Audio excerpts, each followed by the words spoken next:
इतिहास के पन्नों से जो लोग हम तक चलकर आते हैं वही लोग पुरुषार्थ और संघर्ष के कारण हर वक्त पूजे जाते हैं।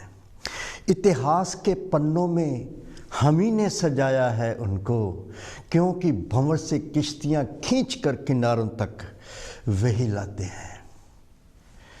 उठ जाग मुसाफिर नींद से, सोता है क्या, अपनी तकदीर और अपने मुकद्दर को कोस कोस कर रोता है क्या।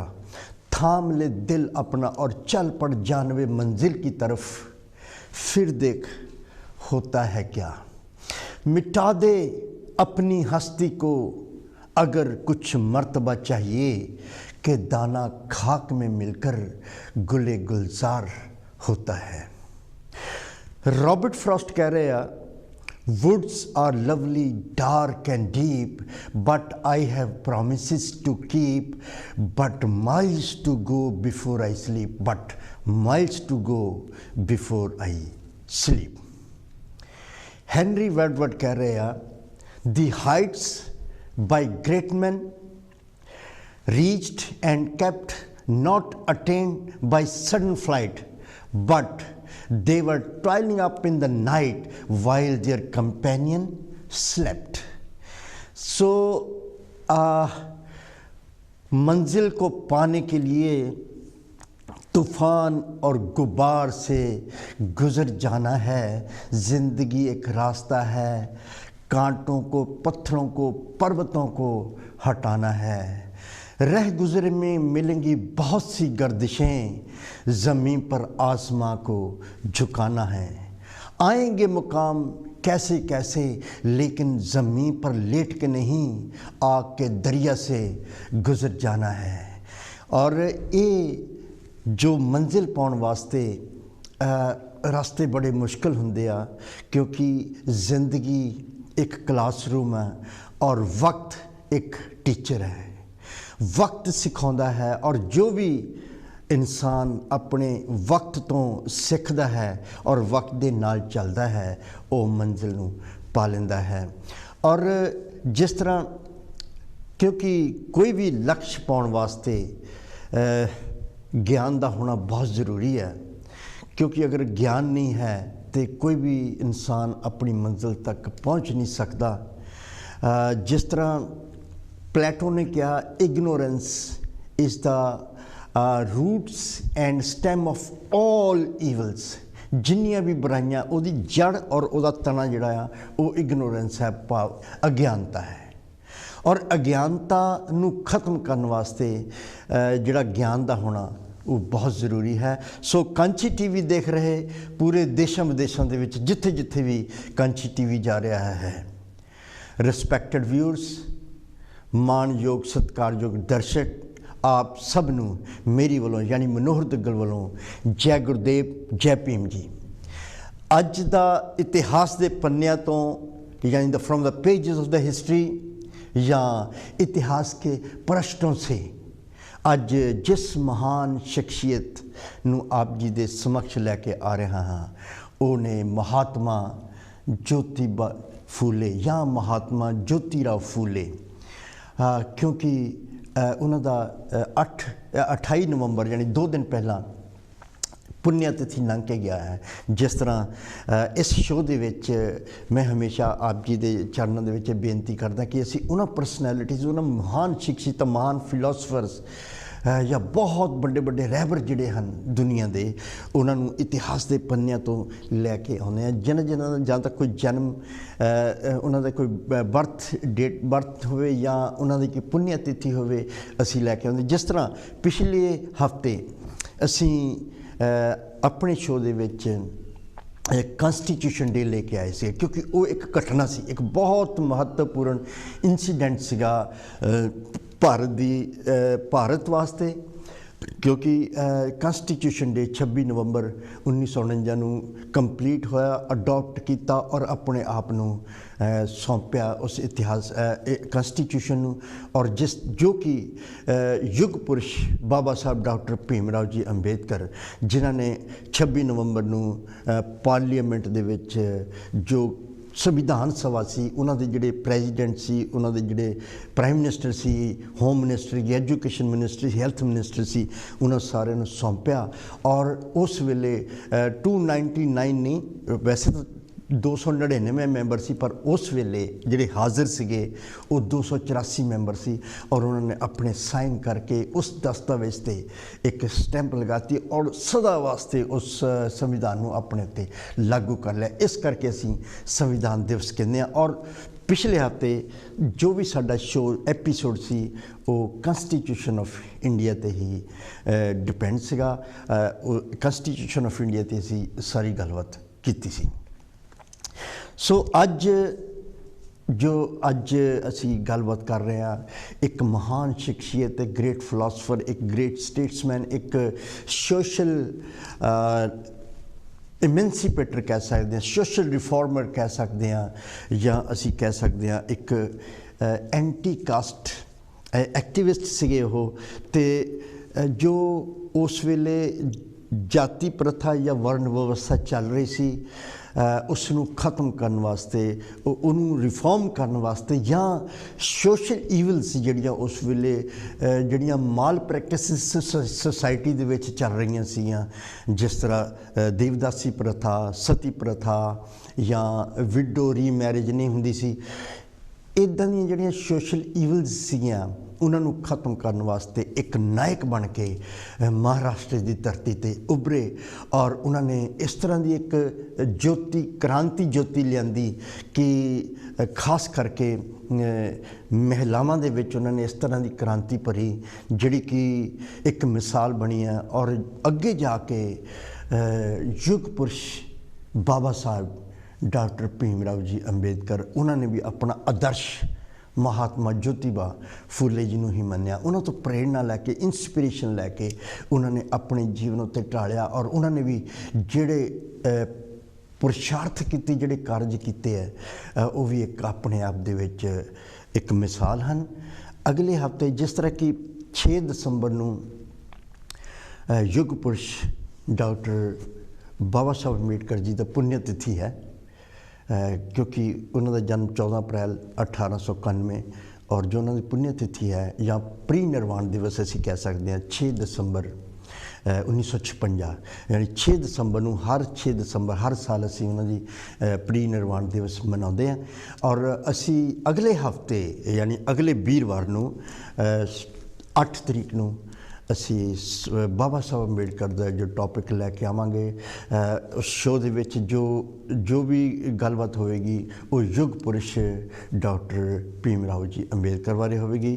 ਔਰ ਕਿਉਂਕਿ ਵਾਸਟ ਉਹਨਾਂ ਦੇ ਜਿਹੜੇ ਕੀਤੇ ਹੋਏ ਕਾਰਜ, ਉਹਨਾਂ ਨੂੰ ਅਸੀਂ ਇੱਕ ਐਪੀਸੋਡ ਵਿੱਚ, ਵੈਸੇ ਤਾਂ ਅਸੀਂ ਭਾਵੇਂ 100 ਐਪੀਸੋਡ ਲਈਏ ਅਸੀਂ ਉਹਨਾਂ ਨੂੰ ਵਿੱਚ ਪਿਰੋ ਨਹੀਂ ਸਕਦੇ, ਲੇਕਿਨ ਉਹਨਾਂ ਦਾ ਸਨਮਾਨ, ਉਹਨਾਂ ਦਾ ਆਦਰ ਔਰ ਉਹਨਾਂ ਦੀ ਰਿਸਪੈਕਟ ਵਾਸਤੇ, ਉਸ ਗ੍ਰੇਟ ਸੋਲ ਨੂੰ ਅਸੀਂ ਸ਼ਰਧਾਂਜਲੀ ਦੇਣ ਵਾਸਤੇ ਅਗਲੇ 2 ਐਪੀਸੋਡ ਜਿਹੜੇ ਆ ਉਹ ਯੁੱਗ ਪੁਰਸ਼ ਬਾਬਾ ਸਾਹਿਬ ਡਾਕਟਰ ਭੀਮ ਰਾਓ ਅੰਬੇਦਕਰ ਜੀ 'ਤੇ ਹੀ ਕਰਾਂਗੇ। ਸੋ ਅਗਲੇ 2 ਹਫ਼ਤੇ ਜੋ ਅੱਜ ਦਾ ਟੌਪਿਕ ਹੈ, ਅੱਜ ਦੇ ਜੋ ਬਾਬਾ ਸਾਹਿਬ ਅੰਬੇਦਕਰ ਦੇ ਆਦਰਸ਼ ਰਹੇ, ਮਹਾਤਮਾ ਜੋਤੀ ਰਾਓ ਫੂਲੇ ਜੀ, ਜਿਨ੍ਹਾਂ ਦਾ ਪੂਰਾ ਨਾਮ ਮਹਾਤਮਾ ਜੋਤੀ ਰਾਓ ਗੋਬਿੰਦ ਰਾਓ ਫੂਲੇ। ਗੋਬਿੰਦ ਰਾਓ ਯਾਨੀ ਉਹਨਾਂ ਦੇ ਸਤਿਕਾਰਯੋਗ ਪਿਤਾ ਜੀ ਦਾ ਨਾਮ ਲੱਗਦਾ ਹੈ, ਕਿਉਂਕਿ ਜਿੰਨੇ ਵੀ ਮਹਾਨ ਗ੍ਰੇਟ ਪਰਸਨੈਲਿਟੀਜ਼ ਹੁੰਦੀਆਂ ਆ, ਜਿੰਨੇ ਵੀ ਅਜ਼ੀਮ ਸ਼ਖਸੀਅਤਾਂ ਹੁੰਦੀਆਂ ਹਨ, ਜਦੋਂ ਉਹਨਾਂ ਦਾ ਨਾਮ ਇਤਿਹਾਸ ਦੇ ਵਿੱਚ ਸੁਨਹਿਰੀ ਅੱਖਰਾਂ ਦੇ ਨਾਲ ਲਿਖਿਆ ਜਾਂਦਾ ਹੈ, ਫਿਰ ਇਤਿਹਾਸਕਾਰ ਵੀ ਉਹਨਾਂ ਦੇ ਨਾਮ ਨੂੰ, ਉਹਨਾਂ ਦੇ ਫਾਦਰ ਦੇ ਨਾਮ ਨੂੰ ਪਿੱਛੇ ਲਗਾ ਕੇ ਫਿਰ ਚੱਲਦੇ ਹਨ। ਔਰ ਇਤਿਹਾਸ ਦੇ ਪੰਨਿਆਂ 'ਤੇ ਉਹਨਾਂ ਦਾ ਨਾਮ ਗੋਬਿੰਦ ਰਾਓ, ਜੋਤੀ ਰਾਓ ਗੋਬਿੰਦ ਰਾਓ ਫੂਲੇ ਜੀ ਲਿਖਿਆ ਗਿਆ ਹੈ।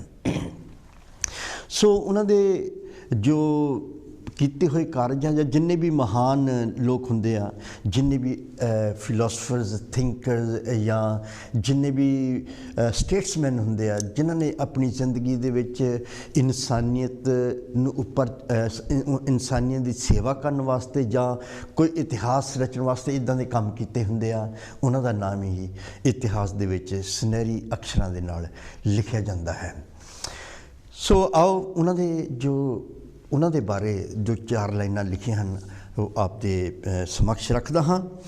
गुर्बत के मारे लोगों का सहारा बनकर आया था कोई, यतीमों और बेसहारों का मसीहा बनकर आया था कोई। इंसानियत की सेवा और त्याग की मूर्त बनकर आया था कोई। शब्दों में नहीं, सिर्फ शब्दों में नहीं, अपने कर्मों से करोड़ों की जिंदगी सुधारने आया था कोई। क्योंकि शब्दां दे नाल कोई भी अगर बड़बड़ियां गल्लां करदा आ ते अगर वो उस तरह का कारज नहीं कर रहा तो उसका नाम कभी भी इतिहास दे विच नहीं आ सकता। तो उन्होंने सिर्फ शब्दां दे नाल ही नहीं बल्कि अपने पुरुषार्थ दे नाल हज़ारां ही जिंदगियां दी सुधार उन्होंने किया।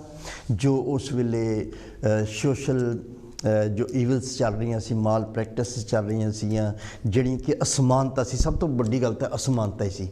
जिस तरह रामचरित मानस दे विच तुलसी दास जी लिखते हैं कि ढोल गंवार शूद्र पशु नारी ये सब ताड़न के अधिकारी। ग्रंथां दे विच लिख दिता गया और मनुस्मृति दे विच लिख दिता गया कि जिहड़े चार वर्ण बने, जिहड़ा चौथा वर्ण वा वो सिर्फ और सिर्फ गुलाम बन के रहेगा और वो तिन्नां वर्णां दी सेवा ही करेगा और उन्हां दा जिहड़ा जीवन एक जानवरां तो भी बदतर होवेगा, जिहड़े कि गुलामी दी जंजीरां दे विच जकड़े रहणगे, जिहड़े कि शहरां और पिंडां तो बहुत दूर रहणगे, जिन्हां नूं सूरज की रोशनी नसीब नहीं होवेगी और जिन्हां दे पिछे छापे बन्ने जाणगे और जिन्हां दा जीवन एक पुरुषों का तो छड्डो, जो महिलावां का जो जीवन सीगा वो भी बहुत दर्दनाक सी। सो इस तरह की यह गुलामी दी जंजीरां कट्टण वाले आए वो रहबर जो 19वीं शताब्दी दे विच 27 अप्रैल 1827 नूं महात्मा ज्योतिराव फुले जी का जन्म होया।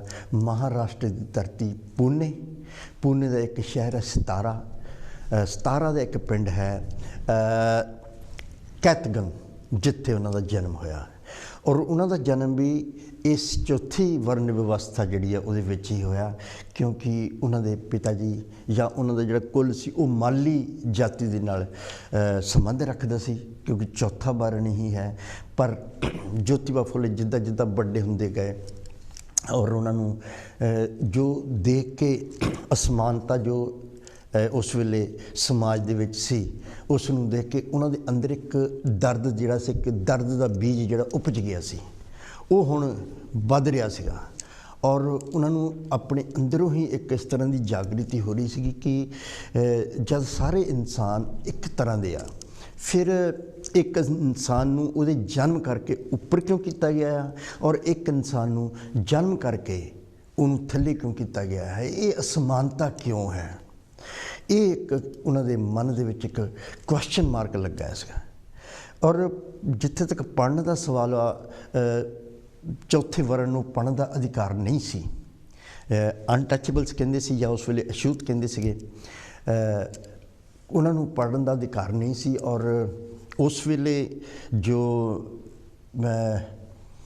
वर्ण व्यवस्था तो अंग्रेज़ों तो भी मुगलों तो भी उस तो पहले ही बनी हुई है और मुगल्स आए, मुगल्स चल गए। इस वेले जो 19वीं शताब्दी विच जो राज चल रहा है वो तो अंग्रेज़ों का यानी ब्रिटिशर्स का रूल चल रहा है और पुणे जिहड़ा है वो एक बॉम्बे प्रेजिडेंसी दे विच आउंदा सी। बॉम्बे प्रेजिडेंसी मतलब कि जो ब्रिटिश प्रोविंस से या ब्रिटिश अंपायर सी उन्होंने अपने प्रोविंसिस दे विच या अपने अलग अलग तरीक़े नाल उन्होंने वंडिया होया सीगा ते जो बॉम्बे प्रेजिडेंसी सी उहदे विच बहुत सारा एरिया आउंदा सीगा जिहदी कैपीटल बॉम्बे सीगी, पुणे उहदा एक हिस्सा सी या अगे तक असीं सिंध तक चल जाइए तो वो विच आउंदा बॉम्बे प्रेजिडेंस और 7 आईलैंड भी इहदे विच आउंदे सीगे। सो ये उन्हों दी एक एडमिनिस्ट्रेटिव जिहड़ी व्यवस्था की प्रबंध सीगा उन्हों दे विच आउंदा सी कि इत्थे हुण स्कूलों की जो गल आउंदी है हुण ज्योतिबा फुले जी पढ़ना चाहुंदे या उन्होंने पेरेंट्स जिहड़े उन्होंने पढ़ाउणा चाहुंदे आ ते पढ़ने की कोई व्यवस्था नहीं सी। लेकिन कुछ ब्रिटिशर्स वालों या जो फॉरन मिशनरीज जिहड़े हुंदे आ उन्हां दा कोई एक स्कूल सी ਜਿਹਨੂੰ ਅਸੀਂ ਕਹਿੰਦੇ ਹਾਂ ਸਕਾਟਿਸ਼ ਮਿਸ਼ਨ ਹਾਈ ਸਕੂਲ ਸੀ, ਕਿਉਂਕਿ ਉਹ ਫੋਰਨ ਸਕੂਲ ਹੋਣ ਕਰਕੇ ਜੋਤੀਬਾ ਫੂਲੇ ਨੂੰ ਉੱਥੇ ਉਹਨਾਂ ਨੂੰ ਐਡਮਿਸ਼ਨ ਮਿਲ ਗਿਆ ਸੀ। ਕਿਉਂਕਿ ਉਹ ਜੋ ਵਰਨ ਵਿਵਸਥਾ ਸਭ ਤੋਂ ਉੱਚੀ ਵਿਵਸਥਾ ਜਿਹੜੀ ਹੈ, ਜਿਹਨਾਂ ਨੂੰ ਬ੍ਰਾਹਮਣ ਕਹਿੰਦੇ ਆ, ਉਸ ਤੋਂ ਥੱਲੇ ਕਸ਼ਤਰੀ ਆ, ਉਸ ਤੋਂ ਥੱਲੇ ਵੈਸ਼ ਆ, ਔਰ ਸਭ ਤੋਂ ਥੱਲੇ ਸ਼ੂਦਰ ਹੈ। ਉਹ ਜਿਹੜੀਆਂ ਵਿਵਸਥਾ ਸੀਗੀਆਂ, ਜਿੱਥੇ ਸੰਸਕ੍ਰਿਤ ਪੜ੍ਹਾਈ ਜਾਂਦੀ, ਜਿੱਥੇ ਵੇਦਾਂ ਦਾ ਗਿਆਨ ਕਰਾਉਂਦੇ ਸੀਗੇ, ਉਹ ਤਾਂ ਉਹਨਾਂ ਦੇ ਹੱਥ ਵਿੱਚ ਸੀ। ਜਦੋਂ ਉਸ ਜਿਹੜਾ ਹਾਈਐਸਟ ਜਿਹੜਾ ਰੈਂਕ ਵਰਨ ਵਿਵਸਥਾ ਦਾ, ਅਤੇ ਉਹਦੇ ਵਿੱਚ ਤਾਂ ਉਹ ਉਹਨਾਂ ਦੇ ਕੋਲ ਉਹ ਅੰਡਰ ਕੰਟਰੋਲ ਉਹਨਾਂ ਦੇ, ਅਤੇ ਉਹ ਤਾਂ ਕਦੀ ਫਿਰ ਚੌਥੇ ਵਰਨ ਨੂੰ ਤਾਂ ਕਦੀ ਦੇ ਨਹੀਂ ਸਕਦੇ ਸੀਗੇ ਅਧਿਕਾਰ ਇਹ। ਇਸ ਕਰਕੇ ਜਿਹੜੇ ਫੋਰਨ ਸਕੂਲ ਸੀਗੇ ਉਹਨਾਂ ਦੇ ਵਿੱਚ ਉਹਨਾਂ ਨੂੰ ਰਾਈਟ ਮਿਲਿਆ। ਸਕਾਟਿਸ਼ ਮਿਸ਼ਨ ਹਾਈ ਸਕੂਲ ਜਿਹੜਾ ਸੀਗਾ, ਉੱਥੇ ਉਹਨਾਂ ਨੇ ਮੁੱਢਲੀ ਸਿੱਖਿਆ ਜਿਹੜੀ ਉੱਥੇ ਪ੍ਰਾਪਤ ਕੀਤੀ ਹੈ, ਔਰ ਉੱਥੇ ਉਹਨਾਂ ਨੂੰ ਸਮਝ ਲੱਗ ਗਿਆ ਸੀ। ਔਰ ਉਸ ਤੋਂ ਬਾਅਦ ਕਿਉਂਕਿ ਇਹ ਹਾਈ ਸਕੂਲ ਹੋਣ ਕਰਕੇ ਜਿਹੜੀ ਵੱਡੀ ਸਿੱਖਿਆ ਉਹ ਫਿਰ ਲੈ ਨਹੀਂ ਸਕਦੇ, ਫਿਰ ਵੱਡੀ ਸਿੱਖਿਆ ਦੂਜੇ ਸਕੂਲਾਂ ਦੇ ਵਿੱਚ ਹੀ ਆਉਣਾ ਪੈਣਾ ਸੀਗਾ। ਇਸ ਕਰਕੇ ਉਹਨਾਂ ਨੇ ਸਕੂਲ ਦੇ ਵਿੱਚ ਹਾਈ ਸਕੂਲ ਤੱਕ ਹੀ ਪੜ੍ਹਿਆ, ਪਰ ਫਿਰ ਉਹਨਾਂ ਨੇ ਜੋ ਉਹਨਾਂ ਦੇ ਕੋਈ ਦੋਸਤ, ਕਿਉਂਕਿ ਉਹਨਾਂ ਦੇ ਵਿੱਚ ਇੱਕ ਆਤਮ ਵਿਸ਼ਵਾਸ ਬਹੁਤ ਆ ਗਿਆ ਸੀਗਾ। ਆਤਮ ਵਿਸ਼ਵਾਸ ਆਉਣ ਦੇ ਨਾਲ ਉਹਨਾਂ ਦੇ ਜਿਹੜੇ ਦੋਸਤ ਹੁੰਦੇ ਸੀਗੇ, ਸਹਿਪਾਠੀ ਹੁੰਦੇ ਸੀ, ਉਹ ਦੂਸਰੇ ਵਰਨ ਦੇ ਵੀ ਹੁੰਦੇ ਸੀ, ਜਿਸ ਤਰ੍ਹਾਂ ਕਸ਼ਤਰੀਆ ਵਰਨ ਹੋ ਗਿਆ ਜਾਂ ਬ੍ਰਾਹਮਣ ਵਰਗ ਹੋ ਗਿਆ, ਅਤੇ ਉਹ ਆਪਣੇ ਵਿਚਾਰਾਂ ਨਾਲ ਉਹਨਾਂ ਨੂੰ ਬਹੁਤ ਪ੍ਰਭਾਵਿਤ ਕੀਤਾ ਹੋਇਆ ਸੀਗਾ। ਇਸ ਕਰਕੇ ਉਹ ਫਿਰ ਜਿੱਥੇ ਜਿੱਥੇ ਉਹਨਾਂ ਨੂੰ ਕਦੀ ਵੀ ਕੋਈ ਪੜ੍ਹਨ ਦੀ ਗੱਲ ਆਉਂਦੀ ਸੀ ਜਾਂ ਹੋਰ ਕੁਛ ਕਿਤੇ ਆਉਣ ਜਾਣ ਦੀ ਜਾਂ ਇਸ ਤਰ੍ਹਾਂ ਦੇ ਕੋਈ ਕੰਮ ਕਰਨ ਦੀ ਗੱਲ ਹੁੰਦੀ ਸੀ, ਅਤੇ ਉਹ ਉਹਨਾਂ ਦੇ ਨਾਲ ਉਹਨਾਂ ਦੇ ਦੋਸਤ ਕਮ ਸੇ ਕਮ ਵਿਤਕਰਾ ਨਹੀਂ ਕਰਦੇ ਸੀਗੇ। ਇਸ ਤਰ੍ਹਾਂ ਉਹਨਾਂ ਦਾ ਜੀਵਨ ਜਿਹੜਾ ਚੱਲਦਾ ਰਿਹਾ। ਅਤੇ ਉਹਨਾਂ ਦੇ ਘਰੋਂ ਵੀ ਜਿਹੜੇ ਉਹਨਾਂ ਦੇ ਫਾਦਰ ਸੀਗੇ ਕਾਫੀ ਮਿਹਨਤੀ ਸੀਗੇ, ਔਰ ਉਹ ਵੀ ਆਪਣੇ ਘਰ ਕੰਮ ਅੱਛਾ ਕਰਦੇ ਸੀਗੇ। ਲੇਕਿਨ ਜੋ 13 ਸਾਲ ਦੇ ਹੋਏ, ਕਿਉਂਕਿ ਉਸ ਵੇਲੇ ਇੱਕ ਇਸ ਤਰ੍ਹਾਂ ਦਾ ਟਾਈਮ ਸੀਗਾ, ਕਿਉਂਕਿ ਅਸੀਂ 1827 ਦੇ ਵਿੱਚ ਤਾਂ ਉਹਨਾਂ ਦਾ ਜਨਮ ਹੋਇਆ, ਅਤੇ 13 ਸਾਲ ਦੇ ਅਗਰ ਹੋ ਗਏ ਉਹ, ਅਤੇ 1840 ਦੀ ਗੱਲ ਹੋ ਗਈ। ਜੋ 13 ਸਾਲ ਦੇ ਹੋਏ, ਅਤੇ ਜਦੋਂ ਬੱਚਾ ਜੋ ਮੇਲ ਯਾਨੀ ਇੱਕ ਬਾਲਕ ਜਿਹੜਾ ਹੁੰਦਾ ਸੀ, ਜਦੋਂ 10 ਤੋਂ ਉੱਪਰ ਹੋ ਜਾਂਦਾ ਸੀਗਾ, ਅਤੇ ਉਹ 15 ਸਾਲ ਤੋਂ ਪਹਿਲਾਂ ਉਸ ਦੀ ਸ਼ਾਦੀ ਕਰ ਦਿੰਦੇ ਸੀ। ਜਦੋਂ ਬੱਚੀਆਂ ਦੀ ਗੱਲ ਆਉਂਦੀ ਆ, ਗਰਲਸ ਦੀ ਗੱਲ ਆਉਂਦੀ ਆ, ਅਤੇ ਉਹ 10 ਸਾਲ ਤੋਂ ਪਹਿਲਾਂ ਹੀ ਜਿਹੜੀ ਸ਼ਾਦੀ ਆ ਬੱਚੀ ਦੀ ਕਰ ਦਿੰਦੇ ਹੁੰਦੇ ਸੀਗੇ। ਅਤੇ 13 ਸਾਲ ਦੀ ਉਮਰ ਸੀ ਜਦੋਂ ਜੋਤੀਬਾ ਫੂਲੇ ਉਹਨਾਂ ਦਾ ਸ਼ੁਭ ਵਿਵਾਹ ਜਿਹੜਾ ਹੋ ਗਿਆ, ਔਰ ਉਹ ਵੀ ਜਿਨ੍ਹਾਂ ਦੇ ਨਾਲ ਵਿਵਾਹ ਆ, ਮਾਤਾ ਸਵਿਤਰੀ ਬਾਈ ਫੂਲੇ, ਉਹਨਾਂ ਦੇ ਨਾਲ ਉਹਨਾਂ ਦਾ ਜਿਹੜਾ ਵਿਆਹ ਹੋਇਆ 1840 ਦੇ ਵਿੱਚ, ਔਰ ਉਹ ਉਸ ਵੇਲੇ 9 ਸਾਲ ਦੇ ਸੀ, ਅਤੇ ਜੋਤੀਬਾ ਫੂਲੇ ਜਿਹੜੇ ਸੀਗੇ ਉਹ 13 ਸਾਲ ਦੇ ਸੀਗੇ। ਪਰ ਜੋਤੀਬਾ ਫੂਲੇ ਇਹਨਾਂ ਚੀਜ਼ਾਂ ਤੋਂ ਬਹੁਤ ਉੱਪਰ ਉੱਠ ਗਏ ਸੀਗੇ, ਕਿਉਂਕਿ ਪੇਰੈਂਟਸ ਦੇ ਕਹਿਣ ਦੇ ਵਿੱਚ ਆ ਕੇ ਉਹਨਾਂ ਨੂੰ ਸ਼ਾਦੀ ਤੱਕ ਕਰਵਾਉਣੀ ਪੈ ਗਈ। ਪਰ ਸ਼ਾਦੀ ਕਰਨ ਤੋਂ ਬਾਅਦ ਉਹਨਾਂ ਨੇ ਜਿਹੜਾ ਵਿਵਾਹਿਤ ਜੀਵਨ ਆ ਉਸ ਨੂੰ ਪ੍ਰਾਥਮਿਕਤਾ ਨਹੀਂ ਦਿੱਤੀ, ਲੇਕਿਨ ਸਮਾਜ ਨੂੰ ਸੁਧਾਰਨ ਵਾਸਤੇ ਜਾਂ ਹੋਰ ਉਪਰਾਲੇ ਕਰਨ ਵਾਸਤੇ ਇੱਥੇ ਤੱਕ ਕਿ ਆਪਣੀ ਧਰਮ ਪਤਨੀ ਮਾਤਾ ਸਵਿਤਰੀ ਬਾਈ ਫੂਲੇ ਨੂੰ ਵੀ ਪ੍ਰੇਰਿਤ ਕੀਤਾ ਕਿ ਪੜ੍ਹਾਈ ਕਰਨੀ ਹੈ, ਔਰ ਪੜ੍ਹਾਈ ਤੋਂ ਬਾਅਦ ਹੀ ਅੱਗੇ ਜਾਣਾ ਹੈ। ਔਰ ਜਦੋਂ ਸਕਾਟਿਸ਼ ਮਿਸ਼ਨਰੀ ਸਕੂਲ ਦੇ ਵਿੱਚ ਸੀਗੇ, ਅਤੇ ਉੱਥੇ ਉਹਨਾਂ ਨੂੰ ਕੋਈ ਬੁੱਕ ਉਹਨਾਂ ਨੇ ਪੜ੍ਹੀ। ਬੁੱਕ ਸੀਗੀ ਦਾ ਰਾਈਟਸ ਆਫ ਮੈਨ, ਕਿ ਇਨਸਾਨਾਂ ਦੇ ਜਿਹੜੇ ਅਧਿਕਾਰ ਕੀ ਹਨ, ਮਨੁੱਸ਼ੋਂ ਕੇ ਅਧਿਕਾਰ ਜਾਂ ਮਨੁੱਖਾਂ ਦੇ ਅਧਿਕਾਰ। ਇਹ ਜਿਹੜੀ ਬੁੱਕ ਸੀਗੀ ਇਹ ਬਹੁਤ ਇੰਪੋਰਟੈਂਟ ਸੀਗੀ। ਔਰ ਇੱਕ ਪੋਇਟ ਹੋਇਆ ਥਾਮਸ ਪੇਨ ਦੀ ਬੁੱਕ ਹੈ। ਜੋ ਅਸੀਂ ਥਾਮਸ ਪੇਨ ਦੀ ਗੱਲ ਕਰਦੇ ਹਾਂ, ਅਤੇ ਇਹ ਇੱਕ ਬਹੁਤ ਮਹਾਨ ਬ੍ਰਿਟਿਸ਼ ਬੋਰਨ, ਲੇਕਿਨ ਅਮਰੀਕਾ ਦੀ ਕਾਲੋਨੀ, ਬ੍ਰਿਟਿਸ਼ ਕਾਲੋਨੀ ਇਨ ਅਮਰੀਕਾ, ਉੱਥੇ ਉਹ ਚਲੇ ਗਏ ਸੀਗੇ। ਔਰ ਉੱਥੇ ਜੋ ਪੈਟਰੀਓਟਸ ਸੀਗੇ, ਜਦੋਂ ਇੱਥੇ ਗੱਲ ਆਉਂਦੀ ਆ ਅਮਰੀਕਨ ਇੰਡੀਪੈਂਡੈਂਸ ਦੀ, ਉਸ ਦੌਰ ਦੇ ਵਿੱਚ ਜਿਹੜੇ ਗਏ ਤਾਂ ਸਾਰੇ ਬ੍ਰਿਟਿਸ਼ਰਸ ਲੋਕ ਹੀ ਸੀਗੇ। ਉਹਨਾਂ ਦੇ ਵਿੱਚੋਂ ਜੋ ਲੋਕ ਵਪਾਰ ਕਰਕੇ ਉੱਥੋਂ ਕੱਚਾ ਮਾਲ ਇੱਥੇ ਲੈ ਕੇ ਆਉਂਦੇ ਸੀਗੇ, ਔਰ ਉੱਥੇ ਕੋਈ ਸੁਧਾਰ ਨਹੀਂ ਕਰਦੇ ਸੀ। ਔਰ ਕੁਛ ਲੋਕ ਇੱਦਾਂ ਦੇ ਸੀ ਜਿਹੜੇ ਇੱਥੋਂ ਗਏ ਸੀਗੇ, ਲੇਕਿਨ ਉੱਥੇ ਵੱਸ ਗਏ। ਗਾਹਾਂ ਫਿਰ ਉਹਨਾਂ ਦੀ ਜਨਰੇਸ਼ਨ, ਨੈਕਸਟ ਜਨਰੇਸ਼ਨ ਆ ਗਈ, ਉਹ ਆਪਣੇ ਆਪ ਨੂੰ ਉੱਥੇ ਦਾ ਹੀ ਸਮਝਣ ਲੱਗ ਪਏ, ਅਤੇ ਉਹ ਫਿਰ ਜੋ ਉੱਥੋਂ ਲੁੱਟ ਕੇ ਲੈ ਕੇ ਆਉਂਦੇ ਸੀਗੇ ਉਹਨਾਂ ਨੂੰ ਚੰਗਾ ਨਹੀਂ ਸਮਝਦੇ ਸੀਗੇ ਤੇ ਉਹ ਪੈਟਰੀਓਟਸ ਬਣ ਗਏ, ਯਾਨੀ ਕਿ ਦੇਸ਼ ਭਗਤ ਹੋ ਗਏ। ਉਹ ਕਹਿੰਦੇ ਸੀਗੇ ਕਿ ਅਸੀਂ ਅਮਰੀਕਨਸ ਹਾਂ, ਤੇ ਜਿਹੜੇ ਉੱਥੋਂ ਲੈ ਕੇ ਆਉਂਦੇ ਸੀ ਉਹ ਲੋਇਲਿਸਟ ਹੁੰਦੇ ਸੀ ਵੀ ਅਸੀਂ ਬ੍ਰਿਟਿਸ਼ ਦੇ ਕਾਲੋਨੀ ਦੇ ਲੋਇਲਿਸਟ ਹਾਂ। ਤੇ ਦੋ ਗਰੁੱਪ ਬਣ ਚੁੱਕੇ ਸੀ, ਇੱਕ ਲੋਇਲਿਸਟ ਤੇ ਇੱਕ ਪੈਟਰੀਓਟਸ। ਉਹਨਾਂ ਦੇ ਵਿੱਚ ਆਪਸ ਵਿੱਚ ਹੀ ਲੜਾਈ ਚੱਲਦੀ ਸੀਗੀ। ਇਹਨੂੰ ਅਸੀਂ ਅਮਰੀਕਨ ਵਾਰ ਆਫ ਇੰਡੀਪੈਂਡੈਂਸ ਕਹਿੰਦੇ ਹਾਂ। ਲੇਕਿਨ ਟੌਪਿਕ ਇਹ ਨਹੀਂ, ਇੱਥੇ ਮੈਂ ਇਸ ਕਰਕੇ ਜ਼ਿਕਰ ਕਰ ਰਿਹਾ ਕਿਉਂਕਿ ਰੋਬਰਟ ਪੇਨਸ ਥੋਮਸ ਪੇਨਸ ਜਿਹੜੇ ਸੀਗੇ ਉਹ ਇੱਕ ਕ੍ਰਾਂਤੀਕਾਰੀ ਪੋਇਟ ਸੀਗੇ, ਜਿਨ੍ਹਾਂ ਨੇ ਆਪਣੀ ਮਤਲਬ ਕਿ ਉਸ ਜੀਵਨ ਉੱਥੇ ਜਾ ਕੇ ਜੋ ਉਹਨਾਂ ਨੇ ਪੋਇਮਾਂ ਲਿਖੀਆਂ, ਉਹ ਇੱਕ ਪੋਲੀਟੀਕਲ ਐਕਟਿਵਿਸਟ ਸੀਗੇ, ਇੱਕ ਫਿਲਾਸਫਰ ਸੀਗੇ, ਥਿਓਰਿਸਟ ਸੀਗੇ, ਰੈਵੋਲੂਸ਼ਨਰੀ ਪੋਇਟ ਸੀਗੇ, ਜਿਨ੍ਹਾਂ ਨੇ ਇੱਕ ਕਾਮਨ ਸੈਂਸ ਵੀ ਲਿਖਿਆ ਸੀਗਾ, ਅਮਰੀਕਨ ਕ੍ਰਾਈਸਿਸ ਵੀ ਲਿਖਿਆ ਸੀਗਾ, ਔਰ ਏਜ ਆਫ ਰੀਜ਼ਨ ਵੀ ਲਿਖਿਆ ਸੀਗਾ, ਅਤੇ ਰਾਈਟਸ ਆਫ ਮੈਨ ਵੀ ਲਿਖਿਆ ਸੀਗਾ। ਤੋ ਰਾਈਟਸ ਆਫ ਮੈਨ ਜਿਹੜਾ ਆ ਉਹ ਜੋਤੀਬਾ ਫੂਲੇ ਨੂੰ ਪੜ੍ਹਨ ਦਾ ਮੌਕਾ ਮਿਲ ਗਿਆ। ਮਹਾਤਮਾ ਜੀ ਨੇ ਇਹ ਜਦੋਂ ਕਿਤਾਬ ਪੜ੍ਹੀ ਆ, ਉਹਨਾਂ ਦੇ ਅੰਦਰ ਇੱਕ ਕ੍ਰਾਂਤੀ ਦੀ ਚਿੰਗਾਰੀ ਨੇ ਜਨਮ ਲਿਆ, ਔਰ ਚਿੰਗਾਰੀ ਜਿਹੜੀ ਆ ਉਹ ਇੱਕ ਬਹੁਤ ਵੱਡੀ ਇੱਕ ਭਾਂਬੜ ਬਣ ਕੇ ਉਹਨਾਂ ਦੇ ਵਿੱਚੋਂ ਨਿਕਲੀ, ਔਰ ਉਹਨਾਂ ਨੇ ਤੈਅ ਕਰ ਲਿਆ ਕਿ ਇਹ ਜੋ ਗੁਲਾਮੀ ਹੈ ਜਾਂ ਇਹ ਸੁਸਾਇਟੀ ਦੇ ਵਿੱਚ ਜਿਹੜੀਆਂ ਬੁਰੀਆਂ ਪ੍ਰਥਾਵਾਂ ਚੱਲ ਰਹੀਆਂ ਆ, ਇਸ ਨੂੰ ਖਤਮ ਕਰਨ ਦਾ ਸਿਰਫ ਔਰ ਸਿਰਫ ਇੱਕੋ ਹੀ ਰਸਤਾ ਹੈ, ਇੱਕੋ ਹੀ ਇਸ ਦਾ ਮੂਲ ਮੰਤਰ ਹੈ, ਇੱਕੋ ਹੀ ਚੀਜ਼ ਹੈ ਜਿਸ ਤੋਂ ਇਹਨੂੰ ਠੀਕ ਕੀਤਾ ਜਾ ਸਕਦਾ ਹੈ, ਉਹ ਹੈ ਐਜੂਕੇਸ਼ਨ, ਗਿਆਨ। ਅਗਰ ਗਿਆਨ ਨਹੀਂ ਹੋਊਗਾ ਤਾਂ ਇਹ ਲੋਕ ਜੋ ਹਨ, ਜੋ ਅਨਟੱਚੇਬਲਸ, ਅਛੂਤ ਚੌਥੇ ਵਰਗ ਦੇ ਲੋਕ ਆ, ਇਹ ਇੱਦਾਂ ਹੀ ਗੁਲਾਮੀ ਦੇ ਰਹਿਣਗੇ। ਔਰ ਨਾਲ ਉਹਨਾਂ ਦੇ ਇੱਕ ਵਰਗ ਜਿਹੜਾ ਮਹਿਲਾ ਵਰਗ ਆ, ਇੱਥੇ ਇਹ ਦੱਸਣਾ ਬਹੁਤ ਜ਼ਰੂਰੀ ਆ ਕਿ ਜੋ ਚੌਥਾ ਵਰਗ ਹੈ ਉਹ ਤਾਂ ਗੁਲਾਮੀ ਦੀਆਂ ਜੰਜੀਰਾਂ ਦੇ ਵਿੱਚ ਜਕੜਿਆ ਹੋਇਆ, ਉਹ ਪੁਰਸ਼ ਵੀ ਹਨ, ਮਹਿਲਾਵਾਂ ਵੀ ਹਨ। ਲੇਕਿਨ ਜਦੋਂ ਅਸੀਂ ਮਹਿਲਾ ਵਰਗ ਦੀ ਗੱਲ ਕਰਦੇ ਹਾਂ ਤਾਂ ਮਹਿਲਾ ਵਰਗ ਚਾਹੇ ਕਿਸੇ ਵੀ ਵਰਨ ਵਿਵਸਥਾ ਵਿੱਚ, ਚਾਹੇ ਪਹਿਲੇ ਦੇ ਹੋਣ, ਦੂਜੇ ਦੇ ਹੋਣ, ਤੀਜੇ ਦੇ ਹੋਣ ਜਾਂ ਚੌਥੇ ਦੇ ਹੋਣ, ਉਹ ਗੁਲਾਮ ਹੀ ਮੰਨੇ ਜਾਂਦੇ ਸੀਗੇ। ਮਹਿਲਾ ਵਰਗ, ਉਹਨਾਂ ਨੂੰ ਪੜ੍ਹਨ ਦਾ ਅਧਿਕਾਰ ਨਹੀਂ ਸੀ, ਚਾਹੇ ਉਹ ਬ੍ਰਾਹਮਣ ਹੀ ਮਹਿਲਾ ਕਿਉਂ ਨਾ ਹੋਵੇ, ਚਾਹੇ ਕਸ਼ਤਰੀਆ ਮਹਿਲਾ ਹੀ ਕਿਉਂ ਨਾ ਹੋਵੇ, ਚਾਹੇ ਉਹ ਵੈਸ਼ ਮਹਿਲਾ ਹੀ ਕਿਉਂ ਨਾ ਹੋਵੇ, ਸ਼ੂਦਰਾਂ ਨੂੰ ਤਾਂ ਹੈ ਹੀ ਨਹੀਂ ਸੀਗਾ। ਸੋ ਇਸ ਕਰਕੇ ਉਹਨਾਂ ਨੂੰ ਜਦੋਂ ਪੜ੍ਹਨ ਦਾ ਅਧਿਕਾਰ ਨਹੀਂ ਸੀ ਅਤੇ ਉਹ ਗੁਲਾਮੀ ਦੀਆਂ ਜੰਜੀਰਾਂ ਦੇ ਵਿੱਚ ਹੀ ਜਕੜੇ ਹੋਏ ਸੀ। ਔਰ ਇਸ ਤਰ੍ਹਾਂ ਦੀ ਵਿਵਸਥਾ ਜਿਹੜੀ ਬਹੁਤ ਸਦੀਆਂ ਤੋਂ ਚੱਲਦੀ ਆ ਰਹੀ ਸੀ। ਔਰ ਇਹ ਜੋਤੀਬਾ ਫੂਲੇ ਜਾਂ ਹੋਰ ਜਿੰਨੇ ਵੀ ਮਹਾਂਪੁਰਸ਼ ਆਏ, ਉਹਨਾਂ ਤੋਂ ਪਹਿਲਾਂ ਤਾਂ ਸਤਿਗੁਰੂ ਰਵਿਦਾਸ ਮਹਾਰਾਜ ਜੀ ਇਸ ਧਰਤੀ 'ਤੇ ਆ ਚੁੱਕੇ ਸੀ, ਜਿਨ੍ਹਾਂ ਨੇ ਇਹਨਾਂ ਨੂੰ ਵਰਨ ਵਿਵਸਥਾ ਦਾ ਖੰਡਨ ਕੀਤਾ, ਸਿਰੇ ਤੋਂ ਨਕਾਰਿਆ, ਔਰ ਆਪਣੇ ਬੜੇ ਬੜੇ ਪ੍ਰਵਚਨ ਗ੍ਰੰਥਾਂ ਦੇ ਵਿੱਚ ਲਿਖ ਦਿੱਤੇ। ਇਸ ਤਰ੍ਹਾਂ ਸਤਿਗੁਰੂ ਕਬੀਰ ਮਹਾਰਾਜ ਜੀ ਆਇਆ, ਉਹਨਾਂ ਨੇ ਵੀ ਇਸ ਵਿਵਸਥਾ 'ਤੇ ਗਹਿਰੀ ਚੋਟ ਲਗਾਈ।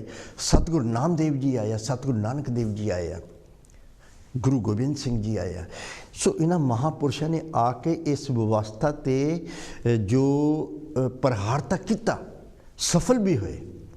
ਲੇਕਿਨ ਜਿਸ ਤਰ੍ਹਾਂ ਅਸੀਂ ਜਿਹੜੀ ਅੱਜ ਗੱਲ ਕਰ ਰਹੇ ਉਹ ਮਹਾਰਾਸ਼ਟਰ ਦੀ ਆ, ਉੱਥੇ ਪ੍ਰਵਚਨ ਤਾਂ ਜ਼ਰੂਰ ਪੜ੍ਹੇ ਜਾਂਦੇ ਸੀ, ਲੇਕਿਨ ਕਿਸੇ ਦਸਤਾਵੇਜ਼ਾਂ ਦੇ ਵਿੱਚ ਸਜਾ ਕੇ ਜਾਂ ਇਸ ਤਰ੍ਹਾਂ ਦੀ ਨਹੀਂ ਲਿਖਿਆ ਜਾਂਦਾ। ਜਿਸ ਤਰ੍ਹਾਂ ਬਾਬਾ ਸਾਹਿਬ ਅੰਬੇਡਕਰ ਜੀ ਨੇ ਇੱਕ ਸੰਵਿਧਾਨ ਬਣਾ ਕੇ ਕਾਨੂੰਨ ਹੀ ਬਣਾ ਦਿੱਤਾ, ਪਰ ਉਸ ਵੇਲੇ ਅੰਗਰੇਜ਼ਾਂ ਦਾ ਰਾਜ ਸੀ, ਬ੍ਰਿਟਿਸ਼ ਰੂਲ ਸੀਗਾ, ਅਤੇ ਇਸ ਤਰ੍ਹਾਂ ਦਾ ਕਾਨੂੰਨ ਤਾਂ ਕੋਈ ਬਣ ਨਹੀਂ ਸਕਦਾ ਸੀਗਾ। ਸਿਰਫ ਇੱਕ ਜਾਗਰਤੀ ਲਿਆਂਦੀ ਜਾ ਸਕਦੀ ਸੀ। ਔਰ ਜਿਹੜੇ ਮਹਾਂਪੁਰਸ਼ ਪਹਿਲਾਂ ਆਏ, ਚਾਹੇ ਸਤਿਗੁਰੂ ਰਵਿਦਾਸ ਮਹਾਰਾਜ ਜੀ, ਉਹਨਾਂ ਨੇ ਵੀ ਕਿਹਾ ਕਿ ਉੱਚੇ ਕੁਲ ਕੇ ਕਾਰਨੇ ਬ੍ਰਾਹਮਣ ਕੋਈ ਨਾ ਹੋਏ, ਜੋ ਜਾਣੇ ਬ੍ਰਹਮ ਆਤਮਾ ਰਵਿਦਾਸ ਬ੍ਰਾਹਮਣ ਸੋਏ, ਜਾਂ ਰਵਿਦਾਸ ਬ੍ਰਾਹਮਣ ਮਤ ਪੂਜੇ ਜੋ ਹੋਵੇ ਗੁਣਹੀਨ, ਪੂਜੇ ਚਰਨ ਚੰਡਾਲ ਕੇ ਜੋ ਹੋਵੇ ਗੁਣ ਪ੍ਰਵੀਨ। ਸੋ ਇਹ ਦਸ਼ਾ ਜਿਹੜੀ ਹੈ ਦਰਸਾਉਂਦੀ ਹੈ ਕਿ ਕਿਸ ਤਰ੍ਹਾਂ ਵਰਨ ਵਿਵਸਥਾ ਸੀ, ਉਹ ਜਾਤੀ ਪ੍ਰਥਾ ਸੀ। ਔਰ ਜਿਹੜਾ ਚੌਥਾ ਵਰਗ ਉਹਦੇ ਵਿੱਚ ਕਿੰਨੀਆਂ ਜਾਤੀਆਂ ਵੀ ਬਣਾ ਦਿੱਤੀਆਂ, 6 ਜਾਂ 7, ਉਹਨਾਂ ਦੇ ਕੰਮਾਂ ਦੇ ਹਿਸਾਬ ਦੇ ਨਾਲ ਵੰਡ ਦਿੱਤਾ ਗਿਆ ਜਾਤੀਆਂ ਦੇ ਵਿੱਚ। ਇੱਕ ਵਿਵਸਾਏ ਨੂੰ ਉਹਦੀ ਜਾਤ ਕਹਿ ਕੇ, ਅਗਰ ਕੋਈ ਕੱਪੜਾ ਬੁਣ ਰਿਹਾ ਤਾਂ ਉਹਨੂੰ ਜਲਾਹਾ ਕਹਿ ਦਿੱਤਾ, ਅਗਰ ਕੋਈ ਲੋਹੇ ਦਾ ਕੰਮ ਕਰ ਰਿਹਾ ਤਾਂ ਉਹਨੂੰ ਲੋਹਾਰ ਕਹਿ ਦਿੱਤਾ, ਅਗਰ ਕੋਈ ਚਮੜੇ ਦਾ ਕੰਮ ਕਰ ਰਿਹਾ ਤਾਂ ਉਹਨੂੰ ਚਮਾਰ ਕਹਿ ਦਿੱਤਾ। ਇਸ ਤਰ੍ਹਾਂ ਦਾ ਉਹਨਾਂ ਨੇ ਇਹ ਬਣਾ ਦਿੱਤਾ ਸਿਸਟਮ। ਪਰ ਜਦੋਂ ਮਹਿਲਾਵਾਂ ਦੀ ਗੱਲ ਆਉਂਦੀ ਆ ਤਾਂ ਫਿਰ ਮਹਿਲਾਵਾਂ ਤਾਂ ਚਾਹੇ ਕਿਸੇ ਵੀ ਵਰਗ ਦੀਆਂ ਹੋਣ, ਉਹਨਾਂ ਨੂੰ ਜੋ ਸਨਮਾਨ ਨਹੀਂ ਸੀ, ਉਹਨਾਂ ਨੂੰ ਘਟੀਆ ਗਿਣਿਆ ਜਾਂਦਾ ਸੀ।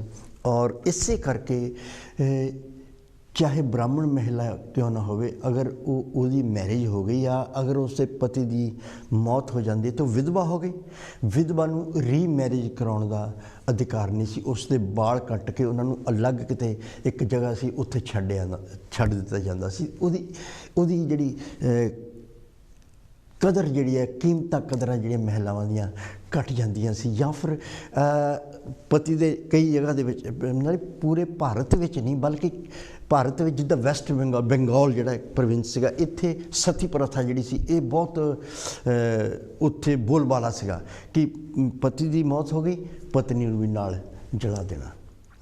ਸੋ ਇਹ ਇੱਕ ਜੋ ਮਾਲ ਪ੍ਰੈਕਟਿਸਿਸ ਚੱਲ ਰਹੀਆਂ ਸੀ ਸੁਸਾਇਟੀ ਦੇ ਵਿੱਚ, ਇਹਨੂੰ ਖਤਮ ਕਰਨ ਵਾਸਤੇ ਮਹਾਤਮਾ ਜੋਤੀਬਾ ਫੂਲੇ ਜੀ ਨੇ ਆਪਣੇ ਅੰਦਰ ਇੱਕ ਚਿੰਗਾਰੀ ਜਲਾਈ। ਉਹ ਜੋ ਉਹਨਾਂ ਨੂੰ ਪ੍ਰੇਰਨਾ ਮਿਲੀ ਆ ਰਾਈਟਸ ਆਫ ਮੈਨ ਕਿਤਾਬ ਤੋਂ ਮਿਲੀ ਆ, ਔਰ ਫਿਰ ਉਹ ਅੱਗੇ ਵਧਣ ਲੱਗੇ ਆ। ਔਰ ਫਿਰ ਜਿਸ ਤਰ੍ਹਾਂ ਉਹਨਾਂ ਦੀ ਮੈਰਿਜ ਜਿਹੜੀ ਆ ਉਹ ਸਵਿਤਰੀ ਬਾਈ, ਮਾਤਾ ਸਵਿਤਰੀ ਬਾਈ ਫੂਲੇ ਜੀ ਨਾਲ ਹੋਈ, ਔਰ ਉਹਨਾਂ ਨੇ ਘਰ ਦੇ ਵਿੱਚ ਪਹਿਲਾਂ ਤਾਂ ਮੁੱਢਲੀ ਸਿੱਖਿਆ ਦਿੱਤੀ, ਕਿਉਂਕਿ ਮਹਿਲਾਵਾਂ ਨੂੰ, ਬੱਚਿਆਂ ਨੂੰ ਪੜ੍ਹਨ ਦਾ ਉਸ ਵੇਲੇ ਅਧਿਕਾਰ ਨਹੀਂ ਸੀਗਾ ਅਤੇ ਉਹ 9 ਸਾਲ ਦੇ ਸੀਗੇ ਜਦੋਂ ਉਹਨਾਂ ਦੀ ਮੈਰਿਜ ਹੋ ਗਈ ਹੈ। ਅਤੇ ਇਸ ਕਰਕੇ ਉਹ ਘਰੋਂ ਪੜ੍ਹ ਕੇ ਨਹੀਂ ਆਏ ਸੀ। ਉਹਨਾਂ ਨੂੰ ਕੁਛ ਵੀ ਪੜ੍ਹਾਈ ਦੇ ਬਾਰੇ ਆ ਊੜਾ ਐੜਾ ਜਾਂ ABC ਬਿਲਕੁਲ ਨਹੀਂ ਸੀ ਆਉਂਦੀ। ਔਰ ਇਸ ਕਰਕੇ ਮਹਾਤਮਾ ਜੋਤੀਬਾ ਫੂਲੇ ਜੀ ਨੇ ਪਹਿਲਾਂ ਤਾਂ ਮੁੱਢਲੀ ਸਿੱਖਿਆ ਆਪਣੀ ਪਤਨੀ ਮਾਤਾ ਸਵਿਤਰੀ ਬਾਈ ਫੂਲੇ ਨੂੰ ਦਿੱਤੀ। ਔਰ ਇਸ ਤਰ੍ਹਾਂ ਦੇ ਜਿਹੜੇ ਵਿਚਾਰ ਸੀ ਉਹਨਾਂ ਦੇ ਵਿੱਚ ਜਦੋਂ ਆਉਂਦੇ ਸੀਗੇ, ਅਤੇ ਉਹਨਾਂ ਦੇ ਪੇਰੈਂਟਸ ਸੋਚਦੇ ਸੀਗੇ ਕਿ ਸਾਡਾ ਬੇਟਾ ਜੋਤੀ ਬਾ ਫੂਲੇ ਜੋ ਹੈ ਇਹ ਇਕੱਲਾ ਹੀ ਸਮਾਜ ਨੂੰ ਨਹੀਂ ਬਦਲ ਸਕਦਾ, ਅਤੇ ਉਹਨਾਂ ਨੂੰ ਕਿਤੇ ਨਾ ਕਿਤੇ ਡਰ ਸੀਗਾ। ਉਹ ਇਸ ਕਰਕੇ ਉਹਨਾਂ ਦੇ ਵਿਚਾਰਾਂ ਦਾ ਉਹ ਵਿਰੋਧ ਕਰਦੇ ਸੀਗੇ। ਔਰ ਕੰਜ਼ਰਵੇਟਿਵ ਸੁਸਾਇਟੀ ਜਿਹੜੀ ਚੱਲ ਰਹੀ ਸੀਗੀ, ਉਹ ਕਹਿੰਦੇ ਸੀ ਕਿ ਜੋ ਚੱਲਦਾ ਹੈ ਇਸ ਨੂੰ ਚੱਲਣ ਦਿਓ।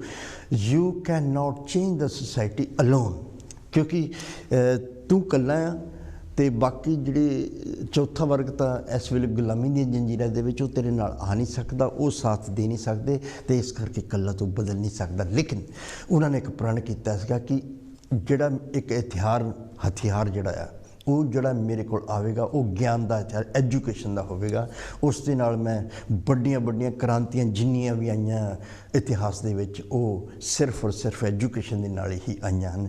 ਕਿਉਂਕਿ ਜਦੋਂ ਐਜੂਕੇਸ਼ਨ ਆ ਤਾਂ ਆਪਣੇ ਹੱਕਾਂ ਦਾ ਪਤਾ ਲੱਗਦਾ ਹੈ। ਜਿਹੜੇ ਗੁਲਾਮ ਹੁੰਦੇ ਅਗਰ ਉਹਨਾਂ ਨੂੰ ਐਜੂਕੇਸ਼ਨ ਆ ਗਈ, ਉਹਨਾਂ ਨੂੰ ਗਿਆਨ ਹੋ ਗਿਆ, ਆਪਣੇ ਹੱਕਾਂ ਦਾ ਪਤਾ ਲੱਗ ਗਿਆ, ਤਾਂ ਉਹ ਆਪਣੇ ਆਪ ਜੰਜੀਰਾਂ ਤੋੜ ਦੇਣਗੇ। ਇਸ ਕਰਕੇ ਇਸ ਗੱਲ ਨੂੰ ਮੱਦੇਨਜ਼ਰ ਰੱਖਦੇ ਹੋਏ ਔਰ ਮਹਿਲਾਵਾਂ ਦੀ ਦਸ਼ਾ ਨੂੰ ਸੁਧਾਰਨ ਵਾਸਤੇ, ਉਹਨਾਂ ਨੂੰ ਠੀਕ ਕਰਨ ਵਾਸਤੇ ਉਹਨਾਂ ਨੇ ਐਜੂਕੇਸ਼ਨ ਨੂੰ ਇੱਕ ਬਹੁਤ ਵੱਡਾ ਜਿਹੜਾ ਰੁਤਬਾ ਜਾਂ ਸਥਾਨ ਜਿਹੜਾ ਆ, ਇੰਪੋਰਟੈਂਸ ਜਿਹੜੀ ਆ, ਸਿਗਨੀਫਿਕੈਂਸ ਜਿਹੜਾ ਉਹ ਦਿੱਤਾ ਐਜੂਕੇਸ਼ਨ ਨੂੰ। ਸੋ ਐਜੂਕੇਸ਼ਨ ਨੂੰ ਉਹਨਾਂ ਨੇ ਫਿਰ, ਕਿਉਂਕਿ ਆਪ ਤਾਂ ਸਕਾਟਿਸ਼ ਮਿਸ਼ਨਰੀ ਸਕੂਲ ਦੇ ਵਿੱਚ ਬੇਸਿਕ ਨੌਲੇਜ ਗ੍ਰਹਿਣ ਕਰ ਲਿਆ ਸੀ, ਇੱਥੇ ਤੱਕ ਕਿ rights of man Thomas pain the book ਵੀ ਪੜ੍ਹ ਲਈ ਸੀ। ਉੱਥੋਂ ਉਹਨਾਂ ਨੂੰ ਕ੍ਰਾਂਤੀ ਦੀ ਇੱਕ ਜਿਹੜੀ ਜਵਾਲਾ ਉਹਨਾਂ ਦੇ ਅੰਦਰ ਜਲ ਚੁੱਕੀ ਸੀ। ਔਰ ਉਹਨਾਂ ਨੇ ਜਦੋਂ ਮੁੱਢਲੀ ਸਿੱਖਿਆ ਦਿੱਤੀ ਆ ਆਪਣੀ ਮਾਤਾ ਸਵਿਤਰੀ ਬਾਈ ਫੂਲੇ ਜੀ ਨੂੰ, ਆਪਣੀ ਧਰਮ ਪਤਨੀ ਨੂੰ, ਅਤੇ ਫਿਰ ਨਾਲ ਹੀ ਜਿਹੜੇ ਦੂਸਰੇ ਹੋਰ ਲੋਕ ਹੁੰਦੇ ਹਨ, ਜਿਸ ਤਰ੍ਹਾਂ ਇਹਨਾਂ ਦੇ ਨਾਨਕਿਆਂ ਵੱਲੋਂ ਇਹਨਾਂ ਦੀ ਇੱਕ ਕਜ਼ਨ ਸਿਸਟਰ ਸੀ, ਉਹਦੇ ਵਿੱਚ ਵੀ ਪ੍ਰੇਰਨਾ ਆਈ, ਉਹ ਵੀ ਆ ਕੇ ਪੜ੍ਹਨ ਲੱਗ ਗਈ। ਹੁਣ ਮੁੱਢਲੀ ਸਿੱਖਿਆ ਜਿਹੜੀ ਆ ਉਹ ਕੰਪਲੀਟ ਹੋ ਚੁੱਕੀ ਆ। ਇਹਨਾਂ ਦੀ ਵੀ ਮੁੱਢਲੀ ਸਿੱਖਿਆ ਜਿਹੜੀ ਆ ਉਹ ਵੀ ਕੰਪਲੀਟ ਚੁੱਕੀ ਹੈ, ਕਿਉਂਕਿ ਕੋਈ ਵੀ ਅਗਰ ਹਾਈ ਸਕੂਲ ਪੜ੍ਹ ਕੇ ਅਗਰ ਪ੍ਰਾਇਮਰੀ ਸਕੂਲ ਨੂੰ ਪੜ੍ਹਾ ਰਿਹਾ ਆ ਅਤੇ ਉਹਦੇ ਵਿੱਚੋਂ ਉਹਨੂੰ ਹੋਰ ਵੀ ਨੌਲੇਜ ਮਿਲ ਰਿਹਾ, ਇੰਸਪੀਰੇਸ਼ਨ ਵੀ ਮਿਲ ਰਿਹਾ ਆ। ਇਸ ਕਰਕੇ ਉਹਨਾਂ ਨੇ ਇਹ ਜਿਹੜੀ ਚੀਜ਼ ਸੀ ਉਹਨਾਂ ਨੂੰ ਘਰੋਂ ਹੀ ਕਰਵਾਈ। ਔਰ ਬਾਅਦ ਦੇ ਵਿੱਚ ਹੁਣ ਹਾਈ ਸਕੂਲ ਦੀ ਗੱਲ ਆਉਣੀ ਆ, ਹਾਈ ਸਕੂਲ ਤੋਂ ਬਾਅਦ ਪੜ੍ਹਾਉਣ ਦੀ ਗੱਲ ਆਉਣੀ ਆ, ਹੋਰ ਸਿੱਖਿਆ ਦੇਣ ਦੀ ਗੱਲ ਆਉਣੀ ਆ, ਅਤੇ ਉਹਦੇ ਵਾਸਤੇ ਵੀ ਜਿਹੜੀ ਉਹ ਵੀ ਐਜੂਕੇਸ਼ਨ ਲੈਣੀ ਬਹੁਤ ਜ਼ਰੂਰੀ ਹੈ। ਇਸ ਕਰਕੇ ਜੋਤੀਬਾ ਫੂਲੇ ਜੀ ਜਿਹੜੇ ਆਪਣੇ ਜਦੋਂ ਉਹਨਾਂ ਨੇ ਇਹ ਸਮਝਿਆ ਕਿ ਹੁਣ ਸਵਿਤਰੀ ਬਾਈ ਫੂਲੇ ਜੀ ਜਿਹੜੀ ਕਿ ਮੁੱਢਲੀ ਸਿੱਖਿਆ ਇਹਨਾਂ ਨੇ ਜਿਹੜੀ ਪ੍ਰਾਇਮਰੀ ਐਜੂਕੇਸ਼ਨ ਜਿਹੜੀ ਆ ਉਹ ਗ੍ਰਹਿਣ ਕਰ ਲਈ ਆ, ਅਤੇ ਹੁਣ ਇਹਨਾਂ ਨੂੰ ਵੱਡੀ ਸਿੱਖਿਆ ਜਿਹੜੀ ਆ ਉਹ ਚਾਹੀਦੀ ਹੈ। ਅਤੇ ਉਹਦੇ ਵਾਸਤੇ ਕਿਸ ਤਰ੍ਹਾਂ ਕੀਤਾ ਜਾਵੇ, ਫਿਰ ਇੱਕ ਜਿਸ ਤਰ੍ਹਾਂ ਇੱਕ ਮਿਸ਼ਨਰੀ ਸੀ ਉਹਦੇ ਬਾਰੇ ਆਪਾਂ ਥੋੜ੍ਹੀ ਬਹੁਤ ਗੱਲ ਕਰ ਲੈਂਦੇ। ABCFM ਅਮਰੀਕਾ ਦੀ ਇੱਕ ਕੋਈ ਮਿਸ਼ਨਰੀ ਕਮਿਸ਼ਨ ਸੀਗਾ ਜਿਹੜਾ ਕਿ ਮੁੰਬਈ, ਉਸ ਵੇਲੇ ਬੰਬੇ ਕਹਿੰਦੇ ਸੀਗੇ। ਜਿਸ ਤਰ੍ਹਾਂ ਬੰਬੇ ਪ੍ਰੈਜ਼ੀਡੈਂਸੀ ਦੀ ਆਪਾਂ ਪਹਿਲਾਂ ਗੱਲ ਕਰਕੇ ਹਟਾਂਗੇ, ਪੂਨਾ ਬੰਬੇ ਪ੍ਰੈਜ਼ੀਡੈਂਸੀ ਵਿੱਚ ਆਉਂਦਾ। ਇਹਨਾਂ ਦੀ ਕੈਪੀਟਲ ਜਿਹੜੀ ਬੰਬੇ ਸਿਟੀ ਸੀਗੀ। ਸੋ ਉੱਥੇ ਇੱਕ ABCFM ਯਾਨੀ American board of missionary, American board of commissions for foreign missionary, ਇਹ ਐਕਚੁਅਲੀ ਅਮਰੀਕਾ ਤੋਂ ਸ਼ੁਰੂ ਹੋਇਆ ਸੀਗਾ 1811 ਦੇ ਵਿੱਚ। ਉੱਥੇ ਦਾ ਇੱਕ ਸਿਟੀ ਹੈ ਵਿਲੀਅਮਸਟਾਊਨ। ਵਿਲੀਅਮਸਟਾਊਨਸ ਦੇ ਵਿੱਚ ਇੱਕ ਕਾਲਜ ਆ, ਵਿਲੀਅਮਸ ਕਾਲਜ। ਉੱਥੇ ਦੇ ਕੁਝ ਸਟੂਡੈਂਟ ਸੀਗੇ। ਇਹ ਐਕਚੁਅਲੀ ਮੈਸੇਚੂਸੈਟਸ ਇੱਕ ਸਟੇਟ ਆ ਜਿਹੜੀਆਂ ਕਿ ਓਰੀਜਨਲ ਜਦੋਂ ਇੰਡੀਪੈਂਡੈਂਸ ਅਮਰੀਕਾ ਨੂੰ ਮਿਲੀ ਸੀ ਤਾਂ 13 ਸਟੇਟਾਂ ਸੀਗੀਆਂ ਟੋਟਲ, ਜਿਹੜੀਆਂ ਜਿਹਦੇ ਨਾਲ ਇੱਕ ਕੰਟਰੀ ਬਣਿਆ ਸੀ ਯੂਨਾਈਟਿਡ ਸਟੇਟਸ ਆਫ ਅਮਰੀਕਾ। ਅਤੇ ਉਹਨਾਂ 13 ਦੇ ਇਹਨੂੰ ਅਸੀਂ ਫਾਊਂਡਰ ਸਟੇਟਸ ਕਹਿੰਦੇ ਜਾਂ ਓਰੀਜਨਲ ਸਟੇਟਸ ਕਹਿੰਦੇ ਹਾਂ। ਇਹ ਸਾਊਥਰਨ ਪਾਰਟ ਦੇ ਵਿੱਚ ਆਉਂਦੀਆਂ ਆ ਇਹ ਇਕੱਠੀਆਂ, ਫਿਰ ਜਿਹੜੀਆਂ ਅਗਰ ਅੱਜ 50 ਆ ਅਤੇ ਇੱਦਾਂ ਵਿੱਚ ਨਾਲ ਮਿਲਦੀਆਂ ਗਈਆਂ, ਅਤੇ ਇਸ ਕਰਕੇ ਅੱਜ 50 ਆ। ਅਤੇ ਉਸ ਵੇਲੇ ਸਿਰਫ 13 ਸੀਗੀਆਂ। ਉਹਨਾਂ ਮੁੱਢਲੀਆਂ ਜਿਹੜੀਆਂ ਸਟੇਟਾਂ ਸੀ 13 USA ਵਿੱਚ, ਉਹਨਾਂ ਦੇ ਵਿੱਚੋਂ ਇਹ ਮੈਸੇਚੂਸੈਟਸ ਇੱਕ ਓਰੀਜਨਲ ਸਟੇਟ ਸੀਗੀ। ਔਰ ਉੱਥੇ ਜਿਹੜਾ ਟਾਊਨ ਸੀਗਾ ਵਿਲੀਅਮਸਟਾਊਨ ਦੇ ਵਿੱਚ ਇੱਕ ਵਿਲੀਅਮ ਕਾਲਜ ਸੀਗਾ, ਜਿੱਥੇ ਦੇ ਸਟੂਡੈਂਟ ਨੇ ਸੋਚਿਆ ਕਿ ਅਸੀਂ ਕੁਛ ਇਸ ਤਰ੍ਹਾਂ ਦਾ ਕਰੀਏ ਕਿ ਇਹ ਜਿਹੜੇ ਇੱਕ ਬੋਰਡ ਬਣਾਈਏ, ਔਰ ਜਿਹੜਾ ਬੋਰਡ ਆ ਉਹ ਨਾ ਕਿ ਸਿਰਫ ਅਮਰੀਕਾ ਵਿੱਚ ਤਾਂ ਚੱਲ ਹੀ ਰਿਹਾ, ਅਤੇ ਜਿਹੜੇ ਕੰਟਰੀਜ਼ ਇੱਦਾਂ ਦੇ ਹੈਗੇ ਜਿੱਥੇ ਇੰਗਲਿਸ਼ ਨੂੰ ਪੜ੍ਹਾਇਆ ਨਹੀਂ ਜਾਂਦਾ ਜਾਂ ਜਿੱਥੇ ਐਜੂਕੇਸ਼ਨ ਬਹੁਤ ਘੱਟ ਆ, ਉੱਥੇ ਅਸੀਂ ਆਪਣੇ ਮਿਸ਼ਨ ਜਿਹੜੇ ਆ, ਕਿਉਂਕਿ ਇਹ ਟਰਸਟ ਵਗੈਰਾ ਹੁੰਦੇ ਸੀਗੇ ਜਾਂ ਇਹਨੂੰ ਕਹਿ ਸਕਦੇ ਹਾਂ NGOs ਹੁੰਦੇ ਸੀਗੇ, ਕਿ ਅਸੀਂ ਉਹਨਾਂ ਨੂੰ ਉੱਥੇ ਲਾਈਏ, ਗੌਰਮੈਂਟ ਵੱਲੋਂ ਵੀ ਏਡ ਮਿਲੂਗੀ। ਔਰ ਉੱਥੇ ਜਾ ਕੇ ਜਿਹੜੀਆਂ ਐਕਚੁਅਲੀ ਇਹ ਜਿਹੜੇ ਸਟੂਡੈਂਟ ਸੀਗੇ ਇਹ ਮੇਨਲੀ ਗਰਲਜ਼ ਸੀਗੀਆਂ ਔਰ ਅਨਮੈਰਿਡ ਗਰਲਜ਼ ਸੀਗੀਆਂ। ਔਰ ਇੱਦਾਂ ਹੀ ਸੋਚਦੇ ਸੀ ਕਿ ਅਸੀਂ ਜਾ ਕੇ, ਜਿਸ ਤਰ੍ਹਾਂ ਉਹਨਾਂ ਨੇ ਹਿਸਟਰੀ ਵਿੱਚ ਪੜ੍ਹਿਆ ਕਿ ਇੰਡੀਆ ਦੇ ਵਿੱਚ ਗਰਲਸ ਨੂੰ ਪੜ੍ਹਨ ਦਾ ਅਧਿਕਾਰ ਨਹੀਂ ਹੈਗਾ, ਤਾਂ ਇਹਨਾਂ ਨੇ ਸੋਚਿਆ ਕਿ ਅਸੀਂ ਇੰਡੀਆ ਵਿੱਚ ਹੀ ਪਹਿਲਾਂ ਜਾ ਕੇ ਇਸ ਆਪਣੇ ਐਸਟੈਬਲਿਸ਼ਮੈਂਟ ਕਰੀਏ। American board of commissions for foreign missions, ਇਹ ਅਮਰੀਕਾ ਇਹ ਆ ਗਏ ਬੰਬੇ ਦੇ ਵਿੱਚ ਇਹ ਬੋਰਡ ਆਇਆ, ਔਰ ਇੱਥੇ ਆ ਕੇ ਉਹਨਾਂ ਨੇ ਇੱਕ ਸਕੂਲ ਖੋਲ੍ਹਿਆ 1827 ਦੇ ਵਿੱਚ। ਔਰ ਉਹਨਾਂ ਦਾ ਜਿਹੜਾ ਹੈੱਡ ਸੀ ਉਹ ਸੀਥੀਆ ਫਾਰਾ ਨੂੰ ਭੇਜਿਆ। ਸੀਥੀਆ ਫਾਰਾ ਇੱਕ ਅਨਮੈਰਿਡ ਵੂਮਨ ਸੀਗੀ, ਔਰ ਉਹ ਆ ਕੇ ਉੱਥੇ ਨੇ ਬੰਬੇ ਦੇ ਵਿੱਚ ਇੱਕ ਸਕੂਲ ਖੋਲ੍ਹਿਆ, ਔਰ ਸਕੂਲ ਜਿਹੜਾ ਸੀ ਉਹ ਅੱਗੇ ਵੱਧਦਾ ਗਿਆ। ਔਰ ਉਹਨਾਂ ਨੇ ਫਿਰ ਇੱਕ ਬ੍ਰਾਂਚ ਜਿਹੜੀ ਆ ਉਹ ਅਹਿਮਦ ਨਗਰ ਖੋਲ੍ਹੀ। ਅਹਿਮਦ ਨਗਰ ਕਿਹੜਾ ਆ, ਉਹ ਪੂਨੇ ਡਿਸਟ੍ਰਿਕਟ ਦੇ ਵਿੱਚ ਆਉਂਦਾ ਹੈ। ਔਰ ਅਹਿਮਦ ਨਗਰ ਜਿਹੜਾ ਉਹ 17 ਜਿਹੜਾ ਪਿੰਡ ਆ ਜਿੱਥੇ ਜੋਤੀਬਾ ਫੂਲੇ ਜੀ ਹੈ, ਜਿੱਥੇ ਸਵਿਤਰੀਬਾਈ ਫੂਲੇ ਜੀ, ਉਹ ਬਹੁਤ ਨੇੜੇ ਆ। ਫਿਰ ਉਸ ਜਿਹੜਾ ਸਕੂਲ ਸੀਗਾ, ਕਿਉਂਕਿ ਉਹ ਫੋਰਨ ਮਿਸ਼ਨ ਅਮਰੀਕਨ ਸਕੂਲ ਸੀਗਾ ਔਰ ਮਿਸ਼ਨ ਬੋਰਡ ਸੀ, ਚੈਰਿਟੀ ਸੀ, ਔਰ ਉਹ ਉੱਥੇ ਉਹਨਾਂ ਨੂੰ ਮੌਕਾ ਮਿਲਿਆ ਔਰ ਉਹਨਾਂ ਨੇ ਉੱਥੇ ਆਪਣੀ ਧਰਮ ਪਤਨੀ ਮਾਤਾ ਸਵਿਤਰੀਬਾਈ ਫੂਲੇ ਜੀ ਨੂੰ ਐਡਮਿਸ਼ਨ ਦਵਾਇਆ। ਔਰ ਚੌਥੇ ਵਰਨ ਹੋਣ ਕਰਕੇ ਇਸੇ ਕਰਕੇ ਉਹਨਾਂ ਨੂੰ ਉੱਥੇ ਐਡਮਿਸ਼ਨ ਮਿਲ ਗਿਆ, ਕਿਉਂਕਿ ਇੱਥੇ ਪਹਿਲੇ ਵਰਨ ਦੀ ਕੋਈ ਵੀ ਨਿਯੰਤਰਣ ਨਹੀਂ ਹੈ, ਇਹ ਫੋਰਨ ਵਾਲੇ ਆ। ਔਰ ਫੋਰਨ ਦਾ ਜਿਹੜਾ ਬੋਰਡ ਆ ਉਹ ਕਿਸੇ ਦੇ ਨਾਲ ਕੋਈ ਵਿਤਕਰਾ ਨਹੀਂ ਕਰ ਰਿਹਾ ਸੀ। ਉਹ ਚਾਹੁੰਦਾ ਸੀਗਾ ਕਿ ਲੋਕ ਗਿਆਨ ਪ੍ਰਾਪਤ ਕਰਨ, ਨਾਲ ਹੀ ਨਾਲ ਇੰਗਲਿਸ਼ ਦੀ ਵੀ ਪ੍ਰਮੋਸ਼ਨ ਹੋ ਰਹੀ ਸੀ। ਇਸ ਕਰਕੇ ਉੱਥੇ ਇਹਨਾਂ ਨੂੰ ਜੋ ਐਡਮਿਸ਼ਨ ਮਿਲ ਗਿਆ, ਔਰ ਐਡਮਿਸ਼ਨ ਮਿਲਣ ਦੇ ਨਾਲ ਉਹ ਉੱਥੇ ਪੜ੍ਹ ਰਹੇ ਆ ਔਰ ਘਰ ਦੇ ਵਿੱਚ ਆਪਣੀ ਕ੍ਰਾਂਤੀਕਾਰੀ ਜਿਹੜੇ ਕੰਮ ਆ ਜੋਤੀਬਾ ਫੂਲੇ ਜੀ ਉਹ ਕਰ ਰਹੇ ਆ। ਇੱਕ ਦਿਨ ਇਸ ਤਰ੍ਹਾਂ ਦਾ ਇੰਸੀਡੈਂਟ ਵਾਪਰਿਆ ਕਿ ਉਹਨਾਂ ਦੇ ਕੋਈ ਬ੍ਰਾਹਮਣ ਮਿੱਤਰ ਜਿਨ੍ਹਾਂ ਦੀ ਮੈਰਿਜ ਸੀਗੀ, ਉੱਥੇ ਉਹਨਾਂ ਦੇ ਮਿੱਤਰ ਨੇ ਇਨਵਾਈਟ ਕੀਤਾ ਅਤੇ ਉਹ ਉੱਥੇ ਮੈਰਿਜ ਦੇ ਵਿੱਚ ਗਏ ਆ। ਔਰ ਉੱਥੇ ਮੈਰਿਜ ਦੇ ਵਿੱਚ ਜਦੋਂ ਬੈਠੇ ਸੀਗੇ, ਕਿਉਂਕਿ ਇਹ ਇਕੱਲੇ ਹੀ ਸੀਗੇ ਜਿਹੜੇ ਚੌਥੇ ਵਰਨ ਵਾਲੇ ਸੀਗੇ, ਬਾਕੀ ਸਾਰੇ ਪਹਿਲਾ ਦੂਜਾ ਤੀਜਾ ਵਾਲੇ ਸੀਗੇ। ਔਰ ਜਦੋਂ ਦੂਸਰੇ ਲੋਕਾਂ ਨੂੰ ਪਤਾ ਲੱਗਿਆ, ਜੋ ਹੋਰ ਫਰੈਂਡ ਸਰਕਲ ਸੀਗੇ, ਜੋ ਉਹਨਾਂ ਨੂੰ ਪਤਾ ਲੱਗਿਆ ਕਿ ਇਹ ਚੌਥੇ ਵਰਨ ਵਾਲੇ ਆ, ਅਤੇ ਉਹਨਾਂ ਨੂੰ ਬਹੁਤ ਤਾਨੇ ਜੇ, ਬਹੁਤ ਉਹਨਾਂ ਨੂੰ ਜਲੀਲ ਕੀਤਾ, ਉਹਨਾਂ ਨੂੰ ਬਹੁਤ ਅਪਸ਼ਬਦ ਬੋਲੇ। ਔਰ ਉਹਨਾਂ ਨੇ ਫਿਰ ਉੱਥੋਂ ਪ੍ਰਣ ਕਰ ਲਿਆ, ਉੱਥੋਂ ਆ ਗਏ ਉੱਠ ਕੇ, ਔਰ ਉਹਨਾਂ ਨੇ ਘਰ ਆ ਕੇ ਡਿਕਲੇਅਰ ਕਰਤਾ, ਉਹਨਾਂ ਨੇ ਘੋਸ਼ਣਾ ਕਰਤੀ ਕਿ ਅੱਜ ਤੋਂ ਬਾਅਦ ਜਿਹੜਾ ਮੇਰਾ ਜੀਵਨ ਹੋਊਗਾ ਔਰ ਸਿਰਫ ਜਿਹੜੀ ਸੁਸਾਇਟੀ, ਜਿਹੜਾ ਸਮਾਜ, ਉਹਨੂੰ ਬਰਾਬਰ ਕਰਨ ਵਾਸਤੇ ਹੋਊਗਾ, ਕਿ ਕਿਸੇ ਦਾ ਕੋਈ ਕਸੂਰ ਨਹੀਂ, ਕਿਉਂਕਿ ਜਨਮ ਲੈਣਾ ਕਿਸੇ ਦੇ ਵੱਸ ਦੇ ਵਿੱਚ ਨਹੀਂ ਹੈ ਕਿ ਕਿਹੜੇ ਵਰਨ ਦੇ ਵਿੱਚ ਮੈਂ ਜਨਮ ਲੈਣਾ ਹੈ। ਲੇਕਿਨ ਕਿਸੇ ਅਗਰ ਕਿਸੇ ਦਾ ਪਹਿਲੇ ਵਰਨ ਵਿੱਚ ਜਨਮ ਹੋ ਗਿਆ, ਉਹਨੂੰ ਕਿਹਨੇ ਰਾਈਟ ਦੇ ਦਿੱਤਾ ਕਿ ਉਹ ਬਾਕੀ ਜਿਹੜੇ ਵਰਨ ਹੈ, ਇਸ ਵਿਵਸਥਾ ਹੈ, ਉਹਨੂੰ ਜਲੀਲ ਕਰੇ, ਉਹਨੂੰ ਅਪਸ਼ਬਦ, ਉਹਨੂੰ ਗੁਲਾਮ ਬਣਾਵੇ? ਇਹ ਕਿੰਨੇ ਅਧਿਕਾਰ ਦਿੱਤਾ? ਪਰਮਾਤਮਾ ਨੇ ਤਾਂ ਇਨਸਾਨ ਬਣਾਏ ਸੀਗੇ। ਪਰਮਾਤਮਾ ਨੇ ਇਨਸਾਨੀਅਤ ਨੂੰ ਜਨਮ ਦਿੱਤਾ, ਇਨਸਾਨ ਬਣਿਆ। ਇਨਸਾਨਾਂ ਨੇ ਆ ਕੇ ਆਪਣੇ ਵਿੱਚ ਪਾਵਰ ਭਰ ਕੇ ਦੂਸਰਿਆਂ ਨੂੰ ਗੁਲਾਮ ਬਣਾਇਆ, ਵਰਨ ਵਿਵਸਥਾ ਬਣਾਈ ਹੈ। ਔਰ ਇਸ ਨੂੰ ਮੈਂ ਖਤਮ ਕਰੂੰਗਾ ਔਰ ਨਾਲ ਹੀ ਨਾਲ ਮਹਿਲਾ ਵਰਗ ਨੂੰ ਉੱਪਰ ਲੈ ਕੇ ਆਊਂਗਾ, ਉਹਨਾਂ ਨੂੰ ਵੀ ਬਰਾਬਰਤਾ ਦਾ ਅਧਿਕਾਰ ਉਹ ਮੈਂ ਦਊਂਗਾ। ਪਰ ਜੋ ਉਹਨਾਂ ਦੇ ਪੇਰੈਂਟਸ ਸੀਗੇ, ਜੋ ਸਤਿਕਾਰਯੋਗ ਗੋਬਿੰਦ ਰਾਓ ਫੂਲੇ ਜੀ, ਉਹਨਾਂ ਨੇ ਇਸ ਚੀਜ਼ ਨੂੰ ਚੰਗਾ ਨਹੀਂ ਸਮਝਿਆ। ਉਹਨਾਂ ਨੇ ਸੋਚਿਆ ਕਿ ਇਸ ਨੇ ਕੋਈ ਬਹੁਤ ਜ਼ਿਆਦਾ ਮੁਸੀਬਤ ਦੇ ਵਿੱਚ ਆਪਣੇ ਆਪ ਨੂੰ ਤਾਂ ਪਾਉਣਾ ਹੀ ਆ, ਖਾਸ ਕਰਕੇ ਪੂਰੇ ਪਰਿਵਾਰ ਨੂੰ ਨਾ ਕਿਤੇ ਪਾ ਦੇਵੇ। ਇਸ ਕਰਕੇ ਉਹਨਾਂ ਨੂੰ ਕਿਹਾ ਵੀ ਤੂੰ ਇਸ ਤਰ੍ਹਾਂ ਕਰ, ਅਗਰ ਇਹੀ ਤੇਰਾ ਰਸਤਾ ਆ ਤਾਂ ਫਿਰ ਤੁਸੀਂ ਘਰ ਨੂੰ ਛੱਡ ਕੇ ਚਲੇ ਜਾ। ਫਿਰ ਇਹ ਆਪਣੇ ਘਰ ਨੂੰ ਇਹਨਾਂ ਨੇ ਤਿਆਗ ਦਿੱਤਾ ਔਰ ਆਪਣੇ ਪਤਨੀ ਨੂੰ ਲੈ ਕੇ, ਮਾਤਾ ਸਵਿਤਰੀ ਬਾਈ ਫੁਲੇ ਨੂੰ ਲੈ ਕੇ ਆਪਣੇ ਇੱਕ ਦੋਸਤ ਦੇ ਘਰ ਗਏ, ਜੋ ਕਿ ਜਿਨ੍ਹਾਂ ਦਾ ਨਾਮ ਸੀ ਉਸਮਾਨ ਸ਼ੇਖ, ਇੱਕ ਮੁਸਲਿਮ ਸੀਗੇ। ਔਰ ਉਹਨਾਂ ਨੂੰ ਜੋ, ਕਿਉਂਕਿ ਉਹ ਵੀ ਐਕਟਿਵਿਸਟ ਸੀਗੇ, ਸੋਸ਼ਲ ਰਿਫਾਰਮਰ ਸੀਗੇ, ਕਿਉਂਕਿ ਇਹਨਾਂ ਨੇ ਉੱਥੇ ਹੀ ਆਪਣੇ ਜੋ ਸਰਕਲ ਹੈਗਾ ਉੱਥੇ ਹੀ ਜਾ ਸਕਦੇ ਜਿਹੜੇ ਕਿ ਇਸ ਤਰ੍ਹਾਂ ਦੇ ਲੋਕ ਹੋਣ।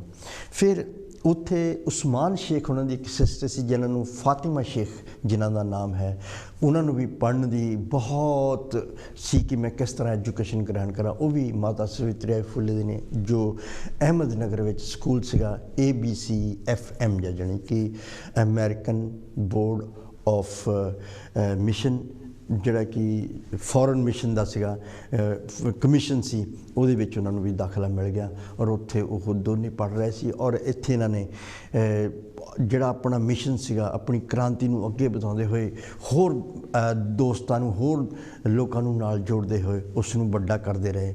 ਔਰ ਆ ਕੇ 1848 ਦੇ ਵਿੱਚ ਪਹਿਲਾ ਸਕੂਲ ਜਿਹੜਾ ਆ ਉਹ ਖੋਲ੍ਹ ਦਿੱਤਾ। ਪਹਿਲਾ ਸਕੂਲ ਜਿਹੜਾ ਆ 1848 ਨੂੰ ਵਿਸ਼ਵਰਨ ਬਾਗ ਵਾੜਾ ਵਿੱਚ ਖੋਲ੍ਹੇ ਜਾਣ, ਪਿੰਡੀ ਵਾੜਾ ਵੀ ਕਿਹਾ ਜਾ ਸਕਦਾ ਆ। 1848 ਨੂੰ ਜੋ ਪਹਿਲਾ ਮਹਿਲਾਵਾਂ ਵਾਸਤੇ, ਬੱਚਿਆਂ ਵਾਸਤੇ ਸਕੂਲ ਖੋਲ੍ਹਿਆ ਗਿਆ, ਜਿੱਥੇ ਕਿ ਮਾਤਾ ਸਵਿਤਰੀ ਬਾਈ ਫੁਲੇ ਜੀ ਨੇ ਉੱਥੋਂ ਆਪਣੀ ਪੜ੍ਹਾਈ ਪੂਰੀ ਕਰ ਲਈ ਸੀ। ਪੜ੍ਹਾਈ ਪੂਰੀ ਕਰਕੇ ਔਰ ਕਿਸ ਤਰ੍ਹਾਂ ਪੜ੍ਹਾਉਣਾ ਹੈ ਇਹਦਾ ਵੀ ਗਿਆਨ ਉਹਨਾਂ ਨੇ ਉਸੇ ਬੋਰਡ ਆਫ ਸਕੂਲ ਤੋਂ ਕਰ ਲਿਆ ਸੀ। ਔਰ ਜੋ ਫਾਤਿਮਾ ਸ਼ੇਖ ਸੀ ਉਹਨਾਂ ਨੇ ਵੀ ਕਰ ਲਿਆ ਸੀ। ਔਰ ਇਹਨਾਂ ਨੇ ਆ ਕੇ ਸਕੂਲ ਦੇ ਵਿੱਚ ਪੜ੍ਹਾਉਣਾ ਸ਼ੁਰੂ ਕਰ ਦਿੱਤਾ। ਔਰ ਇਹ ਭਾਰਤ ਦੇ ਇਤਿਹਾਸ ਦੀ ਪਹਿਲੀ ਘਟਨਾ ਆ ਕਿ 1848 ਦੇ ਵਿੱਚ ਮਹਿਲਾਵਾਂ ਵਾਸਤੇ ਭਾਰਤ ਵਿੱਚ ਪਹਿਲਾ ਕੋਈ ਅਗਰ ਸਕੂਲ ਖੁੱਲ੍ਹਿਆ ਤਾਂ ਇਹ ਆ। ਉਸ ਤੋਂ ਬਾਅਦ ਜੋ ਆਪਣਾ ਇਹ ਕੰਮ ਕਰਦੇ ਗਏ ਆ ਔਰ ਆਪਣੇ ਅੱਗੇ ਵੱਧਦੇ ਜੋ ਮੇਨ ਜਿਹੜਾ ਸਤੀ ਪ੍ਰਥਾ ਸੀ, ਇਹ ਇਸ ਵੇਲੇ ਮਹਾਰਾਸ਼ਟਰ 'ਚ ਘੱਟ ਸੀ ਪਰ ਬੰਗਾਲ ਦੇ ਵਿੱਚ ਬਹੁਤ ਜ਼ਿਆਦਾ ਸੀ। ਲਾਰਡ ਬੈਂਕਟ ਵਿਲੀਅਮ ਜਿਹੜੇ ਸੀਗੇ ਉਸ ਵੇਲੇ ਦੇ ਉਹ ਵਾਇਸਰਾਏ ਸੀਗੇ ਔਰ ਉਹਨਾਂ ਨੇ ਨਾਲ ਰਾਜਾ ਰਾਮ ਮੋਹਨ ਰਾਏ ਜੀ ਨੇ ਮਿਲ ਕੇ ਸਤੀ ਪ੍ਰਥਾ ਔਰ ਨਾਲ ਇੱਧਰੋਂ ਜੋਤੀਬਾ ਫੂਲੇ ਜੀ ਜੋ ਮਹਾਰਾਸ਼ਟਰ ਦੇ ਵਿੱਚ ਸੀਗੇ, ਇਹਨਾਂ ਨੇ ਇਹ ਰਿਫਾਰਮਸ ਜਿਹੜੇ ਆ ਸ਼ੁਰੂ ਕਰਨੇ ਕਰ ਦਿੱਤੇ। ਔਰ ਇਸ ਤਰ੍ਹਾਂ ਵੱਧਦੇ ਗਏ ਔਰ ਮਹਿਲਾਵਾਂ ਦੀ ਔਰ ਬੱਚਿਆਂ ਦੀ ਜਿਹੜੀ ਹਾਲਤ ਜਿਹੜੀ ਆ ਉਹ ਠੀਕ ਹੁੰਦੀ ਗਈ। ਹੁਣ ਸਭ ਤੋਂ ਵੱਡੀ ਸਮੱਸਿਆ ਸੀਗੀ ਕਿ ਵਿਧਵਾ ਜੋ ਮਹਿਲਾਵਾਂ ਹਨ ਉਹਨਾਂ ਦਾ ਕੀ ਹੱਲ ਕੀਤਾ ਜਾਵੇ ਔਰ ਉਹਨਾਂ ਨੂੰ ਕਿਸ ਤਰ੍ਹਾਂ ਸਮਾਜ ਦੀ ਮੁੱਖ ਧਾਰਾ ਦੇ ਵਿੱਚ ਲਿਆਂਦਾ ਜਾਵੇ, ਕਿਉਂਕਿ ਜਨਮ, ਜ਼ਿੰਦਗੀ ਔਰ ਮੌਤ ਤਾਂ ਪਰਮਾਤਮਾ ਦੇ ਹੱਥ ਵਿੱਚ ਹੈ। ਅਗਰ ਕਿਸੇ ਦਾ ਜਨਮ ਕਿਸੇ ਵੀ ਵਰਨ ਦੇ ਵਿੱਚ ਹੋ ਰਿਹਾ ਹੈ ਤੇ ਉਹ ਉਸ ਦੇ ਹੱਥ ਵਿੱਚ ਨਹੀਂ ਹੈ, ਇਹ ਪਰਮਾਤਮਾ ਦੇ ਹੱਥ ਵਿੱਚ ਹੈ।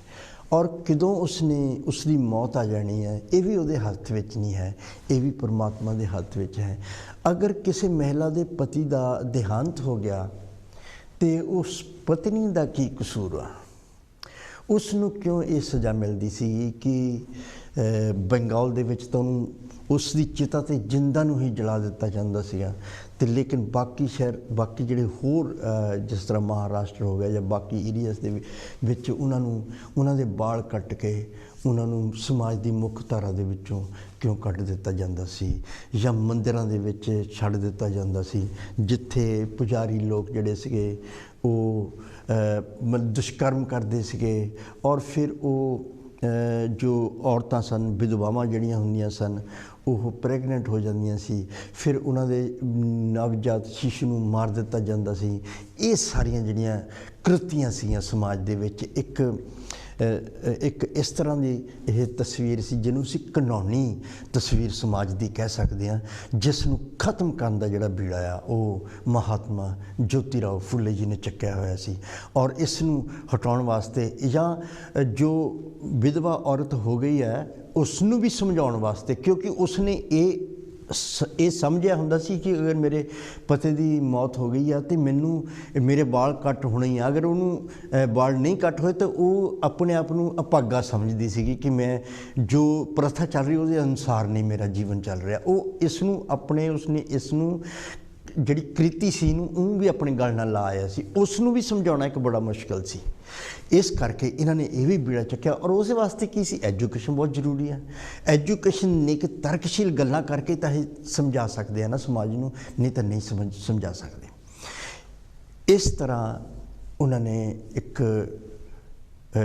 ਆਰਗੇਨਾਈਜੇਸ਼ਨ ਬਣਾਈ ਜਿਹਨੂੰ ਸੱਤਿਆ ਸੋਧਕ ਸਮਾਜ ਕਿਹਾ ਜਾਂਦਾ ਹੈ। ਸੱਤਿਆ ਸੋਧਕ ਸਮਾਜ ਬਣਾਇਆ 1873 ਦੇ ਵਿੱਚ, ਜਿਹਦੇ ਵਿੱਚ ਸਿਰਫ ਔਰ ਸਿਰਫ ਇਹਨਾਂ ਚੀਜ਼ਾਂ ਦੇ ਵਿੱਚ ਹੀ ਦੱਸਿਆ ਜਾਂਦਾ ਸੀਗਾ ਕਿ ਜੋ ਮਹਿਲਾਵਾਂ ਜਿਹੜੀਆਂ ਵਿਧਵਾ ਹੋ ਗਈਆਂ ਉਹਨਾਂ ਨੂੰ ਉਸ ਆਸ਼ਰਮ ਵਿੱਚ ਰੱਖਿਆ ਜਾਂਦਾ ਸੀਗਾ ਔਰ ਉੱਥੇ ਰੀਮੈਰਿਜ ਉਹਨਾਂ ਦੀ ਕੀਤੀ। ਉਹਨਾਂ ਨੂੰ ਸਮਝਾਇਆ, ਪਹਿਲਾਂ ਤਾਂ ਸਮਝਾਉਣ ਦਾ ਹੀ ਬਹੁਤ ਵੱਡਾ ਇੱਕ ਬਹੁਤ ਮੁਸ਼ਕਿਲ ਕੰਮ ਸੀ। ਜਿਸ ਤਰ੍ਹਾਂ ਇੱਕ ਮਹਿਲਾ ਸੀ ਜਿਹਨੂੰ ਇਹਨਾਂ ਨੇ ਸਮਝਾਉਣ ਦੀ ਕੋਸ਼ਿਸ਼ ਕੀਤੀ ਬਹੁਤ ਜ਼ਿਆਦਾ, ਲੇਕਿਨ ਉਹ ਨਹੀਂ ਸਮਝੀ ਔਰ ਆਪਣੇ ਬੱਚੇ ਨੂੰ ਜਨਮ ਦਿੱਤਾ। ਉਹਨੂੰ ਜਨਮ ਦਿੱਤੇ ਹੀ ਉਹਨੇ ਆਪਣੇ ਬੱਚੇ ਨੂੰ ਮਾਰ ਦਿੱਤਾ। ਔਰ ਕਿਉਂਕਿ ਇਹਨਾਂ ਦੀ ਸੁਸਾਇਟੀ ਅੰਗਰੇਜ਼ਾਂ ਦੀ ਐਡਮਿਨਿਸਟ੍ਰੇਸ਼ਨ ਦੇ ਨਾਲ ਕਨੈਕਟ ਸੀ ਔਰ ਇਹਨਾਂ ਨੇ ਜਿਹੜੇ ਵੀ ਆਪਣੇ ਕੁਛ ਬਣਾਇਆ ਸੀਗਾ, ਆਰਗੇਨਾਈਜੇਸ਼ਨ ਬਣਾਈ ਸੀ ਇਸ ਤਰ੍ਹਾਂ ਦੀਆਂ ਸਮਾਜਿਕ ਕ੍ਰਿਤੀਆਂ ਨੂੰ ਖਤਮ ਕਰਨ ਵਾਸਤੇ, ਉਹ ਐਡਮਿਨਿਸਟ੍ਰੇਸ਼ਨ ਅੰਗਰੇਜ਼ਾਂ ਦਾ ਸੀ, ਯਾਨੀ ਬ੍ਰਿਟਿਸ਼ ਰਾਜ ਸੀਗਾ। ਉਹ ਇਹਨਾਂ ਚੀਜ਼ਾਂ ਨੂੰ ਸਮਝਦੇ ਸੀਗੇ ਕਿ ਅਗਰ ਕਿਸੇ ਇਸਤਰੀ ਦੇ ਹਸਬੈਂਡ ਦੀ ਮੌਤ ਹੋ ਗਈ ਆ ਅਤੇ ਉਹ ਇਸਤਰੀ ਦਾ ਕੋਈ ਕਸੂਰ ਨਹੀਂ, ਉਸ ਮਹਿਲਾ ਦਾ ਤਾਂ ਕੋਈ ਕਸੂਰ ਨਹੀਂ ਹੈ। ਇਹ ਲਾਅ ਜਿਹੜੇ ਇੱਧਰ ਵਾਲੇ ਸੀ ਉਹ ਉਹੀ ਸੋਚਦੇ ਸੀਗੇ। ਇਸ ਕਰਕੇ ਇਹਨਾਂ ਨੇ ਉਸ ਔਰਤ ਜੋ ਮਹਿਲਾ ਸੀਗੀ ਕਿ ਉਹਦੇ ਬੱਚੇ ਨੂੰ ਆਪੇ ਹੀ ਉਹਨੇ ਮਾਰ ਦਿੱਤਾ, ਉਸ ਨੂੰ ਇਹਨਾਂ ਨੇ FIR ਕਰਵਾ ਕੇ ਉੱਥੇ ਨੂੰ ਫਿਰ ਬਾਅਦ ਵਿੱਚ ਛੜਾਇਆ ਵੀ, ਲੇਕਿਨ ਉਹ ਸਮਝ ਗਏ ਕਿ ਇਹ ਗਲਤੀ ਹੈ। ਇਹਦੇ ਨਾਲ ਜਿਹੜੀ ਬਾਕੀ ਦੂਸਰੀ ਮਹਿਲਾਵਾਂ ਸੀਗੀਆਂ ਉਹਨਾਂ 'ਤੇ ਅਸਰ ਹੋਇਆ ਔਰ ਉਹ ਅਸਰ ਹੋਣ ਕਰਕੇ ਫਿਰ ਇਹਨਾਂ ਦਾ ਜਿਹੜਾ ਉਹ ਜੋ ਦੂਸਰੀ ਮਹਿਲਾਵਾਂ ਸੀ ਉਹਨਾਂ ਨੂੰ ਇਸ ਗੱਲ ਦੀ ਸਮਝ ਆਉਣ ਲੱਗੀ। ਉਹਨਾਂ ਨੇ ਕਿ ਜਿਹੜੀ ਇਹ ਮਾਰ ਦਿੰਦੇ ਸੀਗੇ ਨਾ ਬੱਚੇ ਨੂੰ, ਉਹਦੇ ਵਾਸਤੇ ਵੀ ਇਹਨਾਂ ਨੇ ਇੱਕ ਆਰਗੇਨਾਈਜੇਸ਼ਨ ਬਣਾਈ ਜਿਹਦਾ ਨਾਂ ਰੱਖਿਆ ਸੀ ਬਾਲ ਹੱਤਿਆ ਪ੍ਰਤੀਬੰਧ ਗ੍ਰਹਿ। ਕਿ ਅਗਰ ਬੱਚੇ ਦਾ ਜਨਮ ਹੋ ਗਿਆ, ਅਗਰ ਮਾਤਾ ਨਹੀਂ ਰੱਖਣਾ ਚਾਹੁੰਦੀ ਉਸ ਬੱਚੇ ਨੂੰ ਤੇ ਉਹ ਇੱਥੇ ਦੇ ਸਕਦੀ ਆ। ਉਹਦੇ ਵਾਸਤੇ ਕੀ ਖੋਲ੍ਹਿਆ ਸੀਗਾ, ਯਤੀਮ ਖਾਨਾ ਖੋਲ੍ਹਿਆ ਜਿਹਨੂੰ ਔਰਫਨ ਹਾਊਸ ਵੀ ਕਹਿ ਸਕਦੇ ਹਾਂ। ਉੱਥੇ ਇਹ ਬੱਚਿਆਂ ਨੂੰ ਫਿਰ ਰੱਖਦੇ ਸੀਗੇ, ਉਹਨਾਂ ਦਾ ਪਾਲਣ ਪੋਸ਼ਣ ਕਰਦੇ ਸੀਗੇ।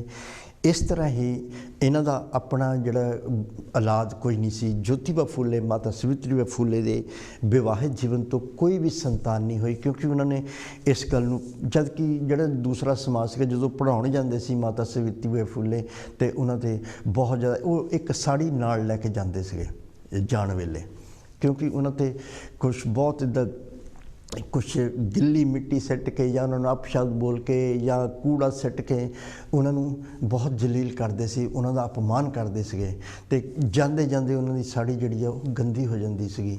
ਫਿਰ ਉੱਥੇ ਜਾ ਕੇ ਉਹ ਦੂਸਰੀ ਸਾੜੀ ਜਿਹੜੀ ਨਾਲ ਲੈ ਕੇ ਗਏ ਹੁੰਦੇ ਸੀਗੇ ਉਹ ਬਦਲ ਕੇ ਫਿਰ ਬੱਚੀਆਂ ਨੂੰ ਪੜ੍ਹਾਉਂਦੇ ਸੀਗੇ। ਔਰ ਜਦੋਂ ਵਾਪਸ ਆਉਂਦੇ ਸੀਗੇ ਅਤੇ ਉਦੋਂ ਤੋਂ ਚਾਹੇ ਕੋਈ ਵੀ ਅਗਰ ਕੁਛ ਸਿੱਟ ਵੇ ਤਾਂ ਕਿਉਂਕਿ ਉਹਨਾਂ ਨੇ ਘਰ ਹੀ ਜਾਣਾ ਹੁੰਦਾ ਸੀਗਾ। ਇਸ ਤਰ੍ਹਾਂ ਦੀਆਂ ਤਕਲੀਫਾਂ ਜਿਹੜੀਆਂ ਉਹਨਾਂ ਨੂੰ ਬਹੁਤ ਸਹਿਣੀਆਂ ਪਈਆਂ।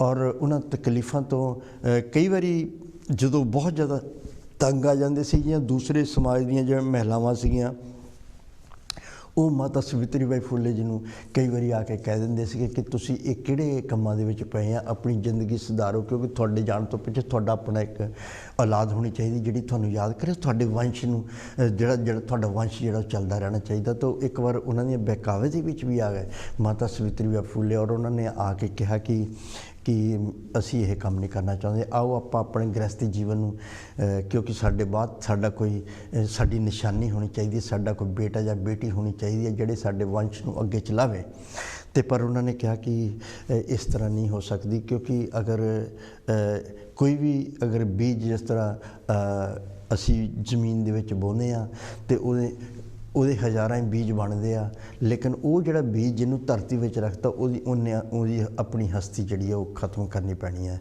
ਇਸੇ ਕਰਕੇ ਅਸੀਂ ਆਪਣੇ ਆਪ ਨੂੰ, ਸਾਡੀ ਹਸਤੀ ਜਿਹੜੀ ਆ, ਅਸੀਂ ਆਪਣੀ ਹਸਤੀ ਨੂੰ ਖਤਮ ਕਰਨਾ, ਲੇਕਿਨ ਸਾਡੀ ਸਿੱਖਿਆਵਾਂ ਤੋਂ ਬਾਅਦ ਜਿਹੜੇ ਬੱਚੇ ਆਉਣਗੇ ਉਹੀ ਸਾਡੇ ਕਰੋੜਾਂ ਹੀ ਬੇਟੇ ਹੋਣਗੇ, ਕਰੋੜਾਂ ਹੀ ਬੇਟੀਆਂ ਹੋਣਗੀਆਂ। ਫਿਰ ਵੀ ਉਹਨਾਂ ਨੇ ਜਿਹੜਾ ਔਰਫਨ ਹਾਊਸ ਬਣਾਇਆ ਸੀ ਉਹਦੇ ਵਿੱਚੋਂ ਇੱਕ ਬੱਚੇ ਨੂੰ ਅਡਾਪਟ ਕਰ ਲਿਆ ਸੀ ਜਿਹਦਾ ਨਾਮ ਜਸਵੰਤ ਰਾਓ ਸੀ, ਔਰ ਉਹ ਬੱਚੇ ਨੂੰ ਉਹਨੂੰ ਆਪਣਾ ਆਪ ਉਹਨਾਂ ਨੇ ਪਾਲਿਆ ਔਰ ਆਪਣਾ ਬੇਟਾ ਬਣਾਇਆ, ਔਰ ਉਹ ਜਿਹੜਾ ਅਗਲਾ ਉਹਨਾਂ ਦਾ ਜੀਵਨ ਆ ਇਸ ਤਰ੍ਹਾਂ ਚੱਲਦਾ ਰਿਹਾ।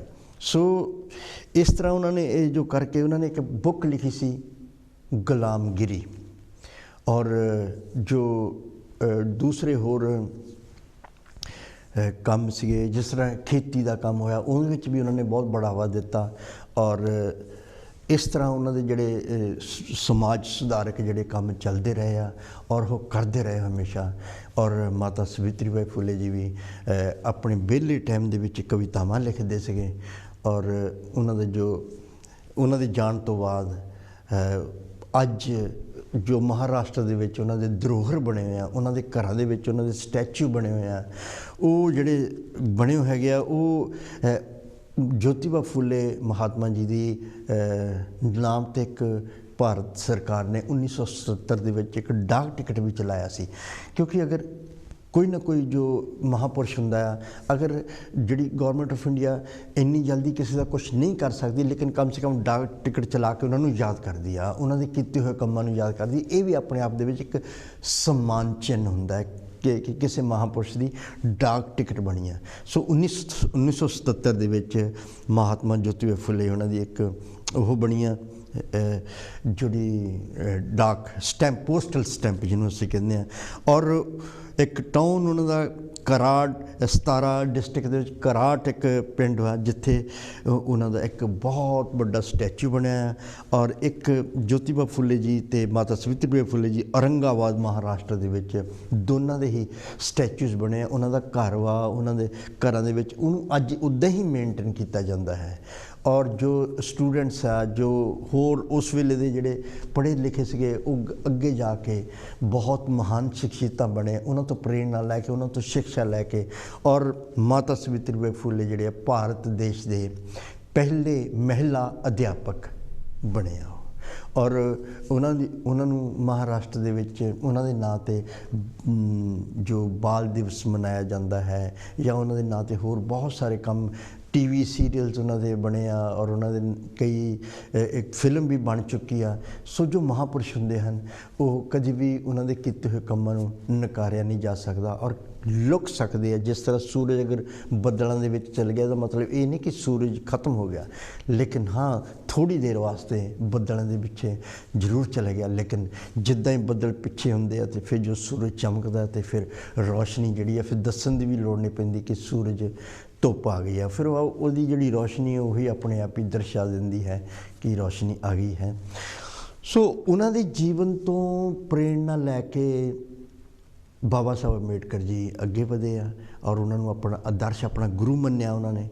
ਔਰ 28 ਨਵੰਬਰ 1890 ਨੂੰ ਜੋਤੀਬਾ ਫੁੱਲੇ ਹਮੇਸ਼ਾ ਵਾਸਤੇ ਇਸ ਫਾਨੀ ਦੁਨੀਆ ਨੂੰ ਛੱਡ ਕੇ ਚਲ ਗਏ। 28 ਨਵੰਬਰ ਜਿਹੜਾ ਆ ਜੋ 2 ਦਿਨ ਪਹਿਲਾਂ ਸੀ, ਇਸ ਕਰਕੇ ਅੱਜ ਅਸੀਂ ਉਹਨਾਂ ਮਹਾਂਪੁਰਸ਼ਾਂ, ਉਹਨਾਂ ਦੀ ਸ਼ਖਸੀਅਤ, ਇੱਕ ਅਜ਼ੀਮ ਸ਼ਖਸੀਅਤ ਨੂੰ ਇਸੇ ਕਰਕੇ ਆਪਣੇ ਸ਼ੋਅ ਦੇ ਵਿੱਚ ਉਹਨਾਂ ਦੀ ਲਾਈਫ ਨੂੰ ਰਿਫਲੈਕਟ ਕੀਤਾ, ਉਹਨਾਂ ਨੂੰ ਯਾਦ ਕੀਤਾ ਔਰ ਉਹਨਾਂ ਦੇ ਚਰਨਾਂ ਦੇ ਵਿੱਚ ਕੋਟ-ਕੋਟ ਪ੍ਰਣਾਮ ਕਰਦੇ ਹਾਂ। ਔਰ ਕਿਉਂਕਿ ਜਿਹੜੇ ਮਹਾਂਪੁਰਸ਼ ਹੁੰਦੇ ਆ ਉਹ ਕਦੀ ਵੀ ਕਿਤੇ ਜਾਂਦੇ ਨਹੀਂ, ਉਹ ਇੱਥੇ ਹੀ ਰਹਿੰਦੇ ਆ, ਦੁਨੀਆ ਦੇ ਵਿੱਚ ਹੀ ਰਹਿੰਦੇ ਆ, ਆਪਣੀਆਂ ਸਿੱਖਿਆਵਾਂ ਰਾਹੀਂ, ਆਪਣੇ ਕੀਤੇ ਹੋਏ ਕੰਮਾਂ ਰਾਹੀਂ, ਔਰ ਕਿਉਂਕਿ ਉਹ ਇਤਿਹਾਸ ਦੇ ਵਿੱਚ ਸਮਾ ਜਾਂਦੇ ਹਨ ਔਰ ਇਤਿਹਾਸ ਕਦੀ ਵੀ ਖਤਮ ਨਹੀਂ ਹੁੰਦਾ। ਇਤਿਹਾਸ ਨੂੰ ਨਾ ਕੋਈ ਮਿਟਾ ਸਕਦਾ ਹੈ, ਇਸ ਕਰਕੇ ਇਤਿਹਾਸ ਦੇ ਪੰਨਿਆਂ 'ਤੇ ਉਹਨਾਂ ਦਾ ਨਾਮ ਰਹਿੰਦਾ ਹੈ। ਔਰ ਸਾਡੇ ਸ਼ੋਅ ਦਾ ਨਾਮ ਵੀ ਆ इतिहास के पन्नों तो, यानी from the pages of the history या इतिहास के पृष्ठों से। सो अज असी उन्होंने महापुरुषों को याद किया और नैक्सट वीक असी लैके आवांगे विश्व रत्न युग पुरुष आधुनिक भारत के पिता यानी बाबा साहब डॉक्टर भीमराव जी अंबेडकर। उन्होंने जीवन, क्योंकि 6 ਦਸੰਬਰ ਨੂੰ ਉਹਨਾਂ ਦਾ ਪ੍ਰੀ-ਨਿਰਵਾਣ ਦਿਵਸ ਹੈ ਔਰ ਅਸੀਂ ਇਸ ਮੌਕੇ 'ਤੇ ਉਹਨਾਂ ਦੇ ਚਰਨਾਂ ਦੇ ਵਿੱਚ ਕੋਟ-ਕੋਟ ਪ੍ਰਣਾਮ ਕਰਾਂਗੇ ਔਰ ਉਹਨਾਂ ਦੀ ਜ਼ਿੰਦਗੀ ਬਾਰੇ, ਉਹਨਾਂ ਦੀ ਲਾਈਫ ਬਾਰੇ, ਕਿਉਂਕਿ ਉਹਨਾਂ ਦਾ ਨਾਮ ਜਿਹੜਾ ਆ ਨਾ ਕਿ ਭਾਰਤ ਦੇ ਇਤਿਹਾਸ ਦੇ ਵਿੱਚ ਬਲਕਿ ਵਰਲਡ ਹਿਸਟਰੀ ਦੇ ਵਿੱਚ, ਦੁਨੀਆ ਦੇ ਇਤਿਹਾਸ ਦੇ ਵਿੱਚ ਸੁਨਹਿਰੀ ਅੱਖਰਾਂ ਦੇ ਨਾਲ, ਤਾਂ ਕਿ ਮੈਂ ਕਹਿੰਦਾ ਕਿ ਡਾਇਮੰਡ ਦੇ ਨਾਲ ਲਿਖਿਆ ਗਿਆ ਹੈ, ਜਿਹੜਾ ਕਦੀ ਵੀ ਮਿਟ ਨਹੀਂ ਸਕਦਾ। ਸੋ ਅਗਲੇ ਹਫ਼ਤੇ ਫਿਰ ਮਿਲੇ। ਸਾਡਾ ਇੱਥੇ ਅੱਜ ਸ਼ੋਅ ਦਾ ਸਮਾਪਤੀ ਹੁੰਦੀ ਹੈ, ਟਾਈਮ ਖਤਮ ਹੋਣ ਜਾ ਰਿਹਾ ਹੈ, 10 ਸੈਕਿੰਡ ਰਹਿ ਗਏ। ਸੋ ਆਪਣਾ ਖਿਆਲ ਰੱਖਣਾ, ਕਿਉਂਕਿ health is wealth. You take very good care of your self. ਅਗਲੇ ਹਫ਼ਤੇ ਫਿਰ ਮਿਲਾਂਗੇ अजीम शिक्षित विश्व रत्न युग पुरुष बाबा साहब डॉक्टर भीमराव जी अम्बेडकर। सो जय गुरुदेव, जय भीम जी।